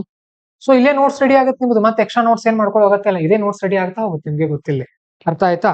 ಸೊ ಆಮೇಲೆ ಇದು ಆನ್ಸರ್ ರೈಟಿಂಗ್ ಕೂಡ ಇಲ್ಲೇ ಆಗುತ್ತೆ, ಬ್ರೈನ್ ಸ್ಟಾರ್ಮಿಂಗ್ ಕೂಡ ಇಲ್ಲೇ ಆಗುತ್ತೆ. ಒಂದೇನು, ಇಲ್ಲಿ 10 ಮಾರ್ಕ್ಸ್ ನ ಪ್ರಶ್ನೆಗೆ ಆಪ್ಷನ್ ಗಳಿಗೆ 3 ಪೇಜ್ ಕಂಟೆಂಟ್ ರೆಡಿ ಮಾಡಿ ಇಟ್ಕೊಳ್ಳಿ. 15 ಮಾರ್ಕ್ಸ್ ನ ಪ್ರಶ್ನೆಗೆ 4 ಪೇಜ್ ಕಂಟೆಂಟ್ ರೆಡಿ ಮಾಡಿ ಇಟ್ಕೊಳ್ಳಿ. 20 ಮಾರ್ಕ್ಸ್ ನ ಪ್ರಶ್ನೆಗೆ 5 ಪೇಜ್ ಕಂಟೆಂಟ್ ರೆಡಿ ಮಾಡಿ ಇಟ್ಕೊಳ್ಳಿ. ಇದಿಷ್ಟು ನಾನು ಹೇಳೋದು. ಆಯ್ತಾ? ಸೊ ಈ ತರ ನೀವು ರೆಡಿ ಮಾಡ್ಬೇಕಾಗತ್ತೆ.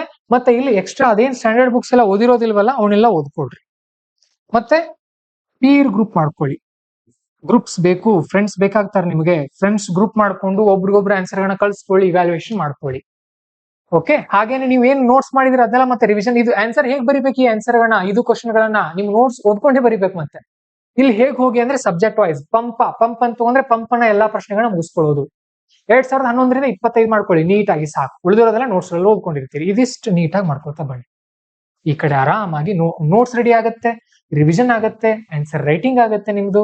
ಮತ್ತೆ ನಿಮ್ ಫ್ರೆಂಡ್ಸ್ ಅಲ್ಲಿ ಇವ್ಯಾಲ್ಯೂಯೇಷನ್ ಕೂಡ ಮಾಡ್ಕೊಡ್ತಾರೆ ನಿಮ್ಗೆ. ಆಯ್ತಲ್ಲ, ಯಾರು ಬಿಗಿನರ್ಸ್ ಇದೀರಿ ನೀವು ಇದನ್ನ ಮಾಡ್ತೀರಿ, ಯಾರಿಗಾಗಲೇ ಎಕ್ಸ್ಪರ್ಟ್ಸ್ ಇದೀರಿ ನೀವು ಇದನ್ನ ಮಾಡ್ತೀರಿ. ಇದಿಷ್ಟು ಮಾಡ್ಕೊಡ್ರಿ. ಇಲ್ಲಿಗೆ ನಿಮ್ಮ ಆಪ್ಷನಲ್ ತಯಾರಿ ಕೂಡ ನಿಮಗೆ ಗೊತ್ತಿಲ್ಲದೆ ನಡೆಯುತ್ತೆ. ಸರಿನಾ? ಇನ್ನು ಏನ್ ಮಾಡ್ಬೇಕು ಸರ್ ನಾವು? ಇದಿಷ್ಟು ಕ್ಲಾರಿಟಿ ನಾನು ಕೊಟ್ಟಿದ್ದೀನಿ ನಿಮಗೆ. ಟೋಟಲ್ 9 to 10 ಅವರ್ ಟಾರ್ಗೆಟ್ ಹಾಕಿ ಕೊಟ್ಟಿದ್ದೀನಿ. ಇದರ ನಂತರ ನೋಡಿ, ಪ್ರತಿದಿನ ಅಟ್ ಲೀಸ್ಟ್ ಒಂದು 20 ಮಿನಿಟ್ಸ್ ಅಂದ್ರೆ ಒಂದು 5 ಪುಟ ಪರ್ಸನಾಲಿಟಿ ಡೆವಲಪ್ಮೆಂಟ್ ಬುಕ್ಸ್ ಅಥವಾ ಸೆಲ್ಫ್ ಹೆಲ್ಪ್ ಬುಕ್ಸ್ ಅಂತ ಕರಿತೀವಿ ನಾವು, ಅಂತ ಬುಕ್ಸ್ ನ ಓದಿ. ಡೀಪ್ ವರ್ಕ್ ಅಂತ ಒಂದು ಬುಕ್ ಇದೆ, ಅಟೋಮಿಕ್ ಹ್ಯಾಬಿಟ್ಸ್ ಅಂತ ಒಂದು ಬುಕ್ ಇದೆ. ಈಗ ನಾನೊಂದು ಇತ್ತೀಚೆಗೆ ಓದ್ತಾ ಇದ್ದೀನಿ, ಆಟಿಟ್ಯೂಡ್ ಇಸ್ ಎವ್ರಿಥಿಂಗ್ ಅಂತ ಹೇಳಿ. ಅಂದ್ರೆ ನಾವ್ ಏನ್ ಥಿಂಕ್ ಮಾಡ್ತೀವಿ ಅದೇ ತರ ಆಗ್ತಾ ಇರ್ತೀವಿ. ಸೊ ಇಂಥ ಬುಕ್ಸ್ ಎಲ್ಲ ಓದ್ತಾ ಹೋಗಿ. ಮತ್ತೆ ಇಂಗ್ಲಿಷ್ ಓದಿ ಸಾಧ್ಯ ಆದಷ್ಟು. ಅದು ಡಿಫಿಕಲ್ಟ್ ಆಗಲಿ 2 ಪೇಜ್ ಓದಿ, ಬಟ್ ಇಂಗ್ಲಿಷ್ ಓದಿ. ಇಂಗ್ಲಿಷ್ ಇಂಪ್ರೂವ್ ಆಗುತ್ತೆ ನಿಮ್ದು. ಕನ್ನಡದಲ್ಲಿ ಬೇಡ. ಕನ್ನಡದಲ್ಲಿ ಸದ್ಯಕ್ಕೆ ಯಾವ್ದು ಆ ತರ ಒಳ್ಳೆ ಬುಕ್ಸ್ ನನಗೆ ಕಂಡು ಬಂದಿಲ್ಲ. ಇದ್ರೆ ಓದಿ, ಬಟ್ ನೀವು UPSC ಬರೀತಾ ಇದ್ರಲ್ವಾ, ಸ್ವಲ್ಪ UPSC ಪಾಸ್ ಆಗೋವರೆಗೂ ಇಂಗ್ಲಿಷ್ ರೂಢಿ ಮಾಡ್ಕೊಳ್ತಾ ಹೋಗಿ. ಓಕೆ, ಆಮೇಲೆ ಒಳ್ಳೆ ಪಾಡ್ಕಾಸ್ಟ್ ಗಳನ್ನ ನೀವು ಊಟ ಮಾಡೋವಾಗ, ಒಳ್ಳೆ ಒಳ್ಳೆ ಪಾಡ್ಕಾಸ್ಟ್ ಗಳನ್ನ ಕೇಳಿ. ಮತ್ತು ಇನ್ನೂ ಒಂದು, ದಯವಿಟ್ಟು ನೀವ್ ಯಾರು ಟಾಪರ್ ಟಾಕ್ ಗಳನ್ನ ಕೇಳ್ಕೊಳ್ರಿ ಅಂದ್ರೆ ಶಕ್ತಿ ದುಬೆ ಅವರು ಮತ್ತು ಶ್ರುತಿ ಶರ್ಮಾ ಅವರು, ಇವರೆಲ್ಲರೂ AIR ಫಸ್ಟ್. ಇವ್ರು ಕೂಡ AIR ಫಸ್ಟ್ ಬಂದ್ರು. ಆಮೇಲೆ 5 ಮತ್ತು 6ನೇ ಅಟೆಂಪ್ಟ್ ಅಲ್ಲಿ ಕ್ಲಿಯರ್ ಆಗಿರ್ತಾರಲ್ಲ ಅಂತವ್ರು ಕೂಡ ಕೇಳ್ಕೊಳ್ಳಿ. ಮತ್ತು ನಮ್ ಕರ್ನಾಟಕದವರು ಮನೋಜ್ ಸರ್ ಅವರು 389ನೇ ರ್ಯಾಂಕ್ ತಗೊಂಡಿದ್ದಾರೆ ನೋಡಿ ಈ ವರ್ಷ. ಇವ್ರದೊಂದು ಲಾಂಗ್ ವಿಡಿಯೋ ಇದೆ, 3 ಗಂಟೆದು. ಬಹುಶಃ ಗ್ರೇಸ್ IAS ಯೂಟ್ಯೂಬ್ ಚಾನಲ್ ಅಲ್ಲಿ ಇದೆ, 3 ಅವರ್ಸ್ ಇದೆ. ಸರ್ ತುಂಬಾ ಪಾಯಿಂಟ್ ಟು ಪಾಯಿಂಟ್ ಎಕ್ಸ್ಪ್ಲೇನ್ ಮಾಡಿದ್ದಾರೆ ನಿಮ್ಗೆ, ನೀವು ಯಾವ ತರ ಸ್ಟಡಿ ಮಾಡಬೇಕು ಅಂತ. ಸೊ ದಯವಿಟ್ಟು ಇವ್ರದೊಂದು ವಿಡಿಯೋ ಇದೆ, ಅದನ್ನ ಮಿಸ್ ಮಾಡದೆ ನೋಡ್ಕೊಳ್ಳಿ. ಆ ತರ ಪ್ಲಾನ್ ಮಾಡ್ಕೊಳ್ಳಿ, ಇಂಡಿವಿಜುವಲ್ ಪ್ಲಾನ್ ಮಾಡ್ಕೊಳ್ಳಿ. ಆಮೇಲೆ ನಾನು ಹೇಳ್ತಿರ್ತೀನಲ್ಲ ಪದೇ ಪದೇ, ದಯವಿಟ್ಟು ಡೈರಿ ಬರೀರಿ. ಯಾಕೆ ಡೈರಿ ಬರೀರಿ ಅಂದ್ರೆ, ನೀವು ಎಲ್ಲಿದ್ದೀರಿ, ಏನ್ ಮಾಡ್ತಾ ಇರಿ ಅನ್ನೋದು ನಿಮ್ಗೆ ಗೊತ್ತಾಗ್ಬೇಕು ಅಂದ್ರೆ ನೀವು ಕಂಪಲ್ಸರಿ ಡೈರಿ ಬರಿಬೇಕಾಗತ್ತೆ. 5 ಜನ IAS ಇದೆ, ತುಂಬಾ ಚೆನ್ನಾಗಿದೆ. ಯಾಕೆ ಇದನ್ನೇ ರೆಫರ್ ಮಾಡ್ರಿ ಅಂತ ನಾನು ಹೇಳ್ತೀನಿ ಅಂದ್ರೆ, ನಿಮಗೆ ಒಂದು ಸಿಂಪಲ್ ಮಾಡೆಲ್ ಹೇಳ್ತೀನಿ ನಾನು ಯಾಕೆ ಇದನ್ನ ಮಾಡಿದೀವಿ ನೋಡಿ. ಇದು ಯಾವ ತರ ಫಾರ್ಮ್ಯಾಟ್ ಇದೆ ಅಂತ ಅಂದ್ರೆ, ಇದು ಒಂದು ಪೇಜ್ ಇದೆ ಅನ್ಕೊಡ್ರಿ. ಇಲ್ಲಿ ಕೆಳಗಡೆ ಈ ತರ ಬಾಕ್ಸ್ ಕೊಟ್ಟಿದೀವಿ. ಇಲ್ಲಿ ಟಾಪ್ 3 ಗೋಲ್ ಕೊಟ್ಟಿದೀವಿ. ಒಂದು ಅಂದ್ರೆ ನೀವು ಅವತ್ತು ಮಾಡ್ಲೇಬೇಕಾಗಿರೋ ಮುಖ್ಯ 3 ಕೆಲಸಗಳು. ಏನ್ ಮುಖ್ಯ 3 ಕೆಲಸ? 1ನೇದು ಕರೆಂಟ್ ಅಫೇರ್ಸ್, 2ನೇದು GS, 3ನೇದು ಆಪ್ಷನಲ್. ಇವೇ 3 ಇಲ್ಲಿ ಬರ್ಕೊಳ್ಬೇಕಾಗಿರೋದು. ಆಮೇಲೆ ಟು ಡೂ ಲಿಸ್ಟ್, ಉಳಿದಿರೋದೆಲ್ಲ ನ್ಯೂಸ್ ಪೇಪರ್ ಓದೋದು, ಮ್ಯಾಗಝಿನ್ ಇರ್ಬೋದು, ಉಳಿದಿರೋದು ಮತ್ತೇನಾದ್ರು ಅವತ್ತು ಎಕ್ಸ್ಟ್ರಾ ಕೆಲಸ ಇರುತ್ತಲ್ಲ ಅವೊಂದು 5-6 ಪಾಯಿಂಟ್ಸ್. ಹ್ಯಾಬಿಟ್ಸ್, ನೀವು ಎಕ್ಸರ್ಸೈಸ್ ಮಾಡೋದು, ಮೆಡಿಟೇಷನ್ ಮಾಡೋದು, ವಾಕ್ ಮಾಡೋದು ಅದೆಲ್ಲ. ಆಮೇಲೆ ನೀರ್ ಕುಡಿತಾ ಇದಿರೋ ಇಲ್ವೋ ಅದು. ಸೊ ಬೆಳಗ್ಗೆ ಟಾರ್ಗೆಟ್ ಹಾಕೊಳ್ತೀರಿ, ರೀಚ್ ಆಗ್ತೀರಿ. ರಾತ್ರಿ ಮಲಗೋಕ್ಕಿಂತ ಮುಂಚೆ ಅವತ್ತು ಏನ್ ಮಾಡಿದ್ರಿ ಬರೀರಿ. ನಾನು ಇವತ್ತು ಬೆಳಗ್ಗೆ ಎಷ್ಟು ಗಂಟೆಗೆ ಎದ್ದೆ, ಇಷ್ಟು ಟಾರ್ಗೆಟ್ ಅನ್ನು ರೀಚ್ ಆಗ್ಬೇಕಾಗಿತ್ತು, ನಾನು ಇಷ್ಟನ್ನ ರೀಚ್ ಆದೆ, ಒಂದು ಮೋಟಿವೇಶನ್ ಕೋಟನ ಬರ್ಕೊಡ್ರಿ. ಹಾಗೇನೆ ನಾಳೆಯಿಂದ ನಾನು ಇನ್ನಷ್ಟು ಇಂಪ್ರೂವ್ ಮಾಡ್ಕೊಳ್ತೀನಿ. ಬರೀರಿ, ಬರೀರಿ ಇದನ್ನ. ಈ ತರ ಬರ್ದಾಗ ನಿಮ್ ಮನಸ್ಸು ಅಲರ್ಟ್ ಆಗುತ್ತೆ. ಸೊ ಇದೇ ತರ ಸುಮಾರು 365 ದಿನ ನೀವು ಫಾಲೋ ಮಾಡಿದ್ರೆ ಯಾಕೆ ಯಶಸ್ವಿ ಆಗಲ್ಲ? ಸೊ ಲಿಂಕ್ಸ್ ಅನ್ನ ನಾನು ಡಿಸ್ಕ್ರಿಪ್ಷನ್ ಕೊಟ್ಟಿರ್ತೀನಿ. ಅಕಸ್ಮಾತ್ ನಿಮ್ ಲಿಂಕ್ ವರ್ಕ್ ಆಗ್ಲಿಲ್ಲ ಅಂದ್ರೆ ನಮ್ಮ ಆಫೀಸ್ ನಂಬರ್ ಇದೆ 9481837426. ಸೊ ಈ ನಂಬರ್ ನೀವು ಕಾಂಟ್ಯಾಕ್ಟ್ ಮಾಡಿದ್ರೆ ನಿಮಗೆ ಅವರು ಹೇಳ್ಕೊಡ್ತಾರೆ ಯಾವ ತರ ಖರೀದಿ ಮಾಡೋದು ಅಂತ. ತುಂಬಾ ಚೆನ್ನಾಗಿದೆ, ಪರ್ಫೆಕ್ಟ್ ಪ್ಲಾನ್ ಇದೆ ಫಾರ್ ಸ್ಟೂಡೆಂಟ್ಸ್. ವಿದ್ಯಾರ್ಥಿಗಳಿಗೋಸ್ಕರನೇ ಇರೋದು. ಯೂಸ್ ಮಾಡ್ಕೊಳ್ಳಿ ಯಶಸ್ವಿಗಳಾಗಿ. ಈಗ ಈ ವಿಡಿಯೋ ಏನಿತ್ತಲ್ಲ, ಇದು ಸೀನಿಯರ್ ವಿದ್ಯಾರ್ಥಿಗಳಿಗೆ. ಇನ್ ಯಾರಾದ್ರೂ ಬಿಗಿನರ್ಸ್ ಇದ್ರೆ ನಿಮ್ಗೆ ಸಪರೇಟ್ ವಿಡಿಯೋ ಮಾಡ್ತೀನಿ ನಾನು, ಯಾವ ತರ ಮುಂದಿನ ವರ್ಷಕ್ಕೆ ರೆಡಿ ಆಗ್ಬೇಕು ಅಂತ. ಒಂದ್ ಮಾತು ನೆನ್ಪಿಟ್ಕೊಳ್ರಿ, UPSC ಅನ್ನೋದು ಒಂದು ಲಾಂಗ್ ಟರ್ಮ್ ಜರ್ನಿ. ಇದೊಂಥರ ಮ್ಯಾರಥಾನ್ ಇದ್ದಾಗೆ. ಓಕೆ, ಇಲ್ಲಿ ಯಾರು ಬಹಳ ದಿನ ದೀರ್ಘಕಾಲ ತಡೀತಾರ ನೋಡಿ, ಅವ್ರು ಯಶಸ್ವಿ ಆಗ್ತಾರೆ. ಮೊದಲು 1-2 ಮ್ಯಾಕ್ಸಿಮಮ್ 3 ವರ್ಷ ಇಲ್ಲಿ ಇರಬೇಕು. ಅದರ ನಂತರ ಯಶಸ್ವಿ ಆದ್ರೆ ತುಂಬಾ ಒಳ್ಳೇದು. ಯಶಸ್ವಿ ಆಗ್ಲಿಲ್ಲ ಅಂತಂದ್ರೆ ಒಂದಿನಾದ್ರೂ ಸಣ್ಣ ಜಾಬ್ ಮಾಡ್ತಾನೆ ನೀವು ಹೋಗ್ಬೇಕು. ಈಗ ಉದಾಹರಣೆಗೆ ಕಿರಣ್ ಕಂಪ್ತಿ ಸರ್ ಅವರು ಈ ವರ್ಷ 53ನೇ ರ್ಯಾಂಕ್ ತಗೊಂಡಿದ್ದಾರೆ ನೋಡಿ. ಜಾಬ್ ಮಾಡ್ತಾನೆ ಮಾಡಿದ್ರು ಅವರು, ಹೌದಲ್ವಾ? ಸೊ ಆ ತರ ಲಾಂಗ್ ಟರ್ಮ್ ಪ್ಲಾನ್ ಇಟ್ಕೊಂಡು ಬನ್ನಿ. ನಾವು ಗೈಡ್ ಮಾಡ್ತೇವೆ ನಿಮ್ಗೋಸ್ಕರನೇ ಇರೋದು. ಯಾವುದೇ ಕಾರಣಕ್ಕೂ ಈ ಫೀಲ್ಡ್ ನಲ್ಲಿ ನಿಮ್ಮನ್ನ ಯಶಸ್ವಿ ಮಾಡಿಸೋದೇ ನಮ್ಮ ಉದ್ದೇಶ. ಒಂದೇ ನೆನ್ಪಿಟ್ಕೊಳ್ಳಿ, ಏನಂದ್ರೆ ನೀವು ನಿಮ್ಮ ಮನಸ್ಸಿಗೆ ಸುಳ್ಳು ಹೇಳ್ಬೇಡಿ. ಇದಿಷ್ಟೇ.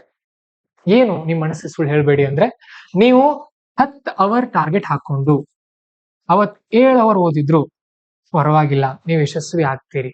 ಬಟ್ ನೀವು ವಾರ ಗಂಟೆ ಬ್ರೇಕ್ ತಗೊಂಡು ನಾನು UPSC ಓದ್ತಾ ಇದ್ದೀನಿ ಬಟ್ ಯಶಸ್ವಿ ಆಗ್ತಾ ಇಲ್ಲ ಅನ್ಲಿಕ್ಕೆ ಹೋಗ್ಬೇಡಿ. UPSC ಚೆನ್ನಾಗಿ ತಯಾರಿ ಮಾಡಿರೋರು ಜೀವನದಲ್ಲಿ ಎಂದೂ ಸೋತಿರೋ ಮಾತಿಲ್ಲ. ಅವ್ರು ಯಶಸ್ವಿ ಆಗೇ ಆಗ್ತಾರೆ ಒಂದಲ್ಲ ಒಂದು ಕ್ಷೇತ್ರದಲ್ಲಿ. ಅರ್ಥ ಆಯ್ತಾ? ಸೊ ಇದಿಷ್ಟು ಅಂಶ ನೆನ್ಪಿಟ್ಕೊಡ್ರಿ. ನೀವು ಮತ್ತೇನಾದ್ರೂ ಹೆಚ್ಚಿನ ಡೌಟ್ಸ್ ಇದ್ರೆ ಕಮೆಂಟ್ ಸೆಕ್ಷನ್ ಅಲ್ಲಿ ಬರ್ದಿರಿ. ಒಳ್ಳೇದಾಗ್ಲಿ, ನಿಮ್ಮಿಂದ ಸಾಧ್ಯ ಇದೆ. You can do anything. ಹಾಗೇನೆ ಮತ್ತೇನಾದ್ರೂ ನಿಮ್ಗೆ ಡೌಟ್ಸ್ ಇದ್ರೆ ಕಮೆಂಟ್ ಸೆಕ್ಷನ್ ಅಲ್ಲಿ ಬರೀರಿ.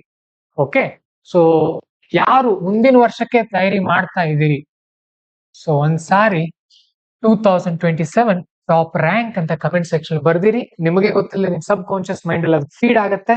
ನೆಕ್ಸ್ಟ್ ಇಯರ್ ರೀಚ್ ಆಗೋಣ. Okay, all the best. ನಮಸ್ಕಾರ.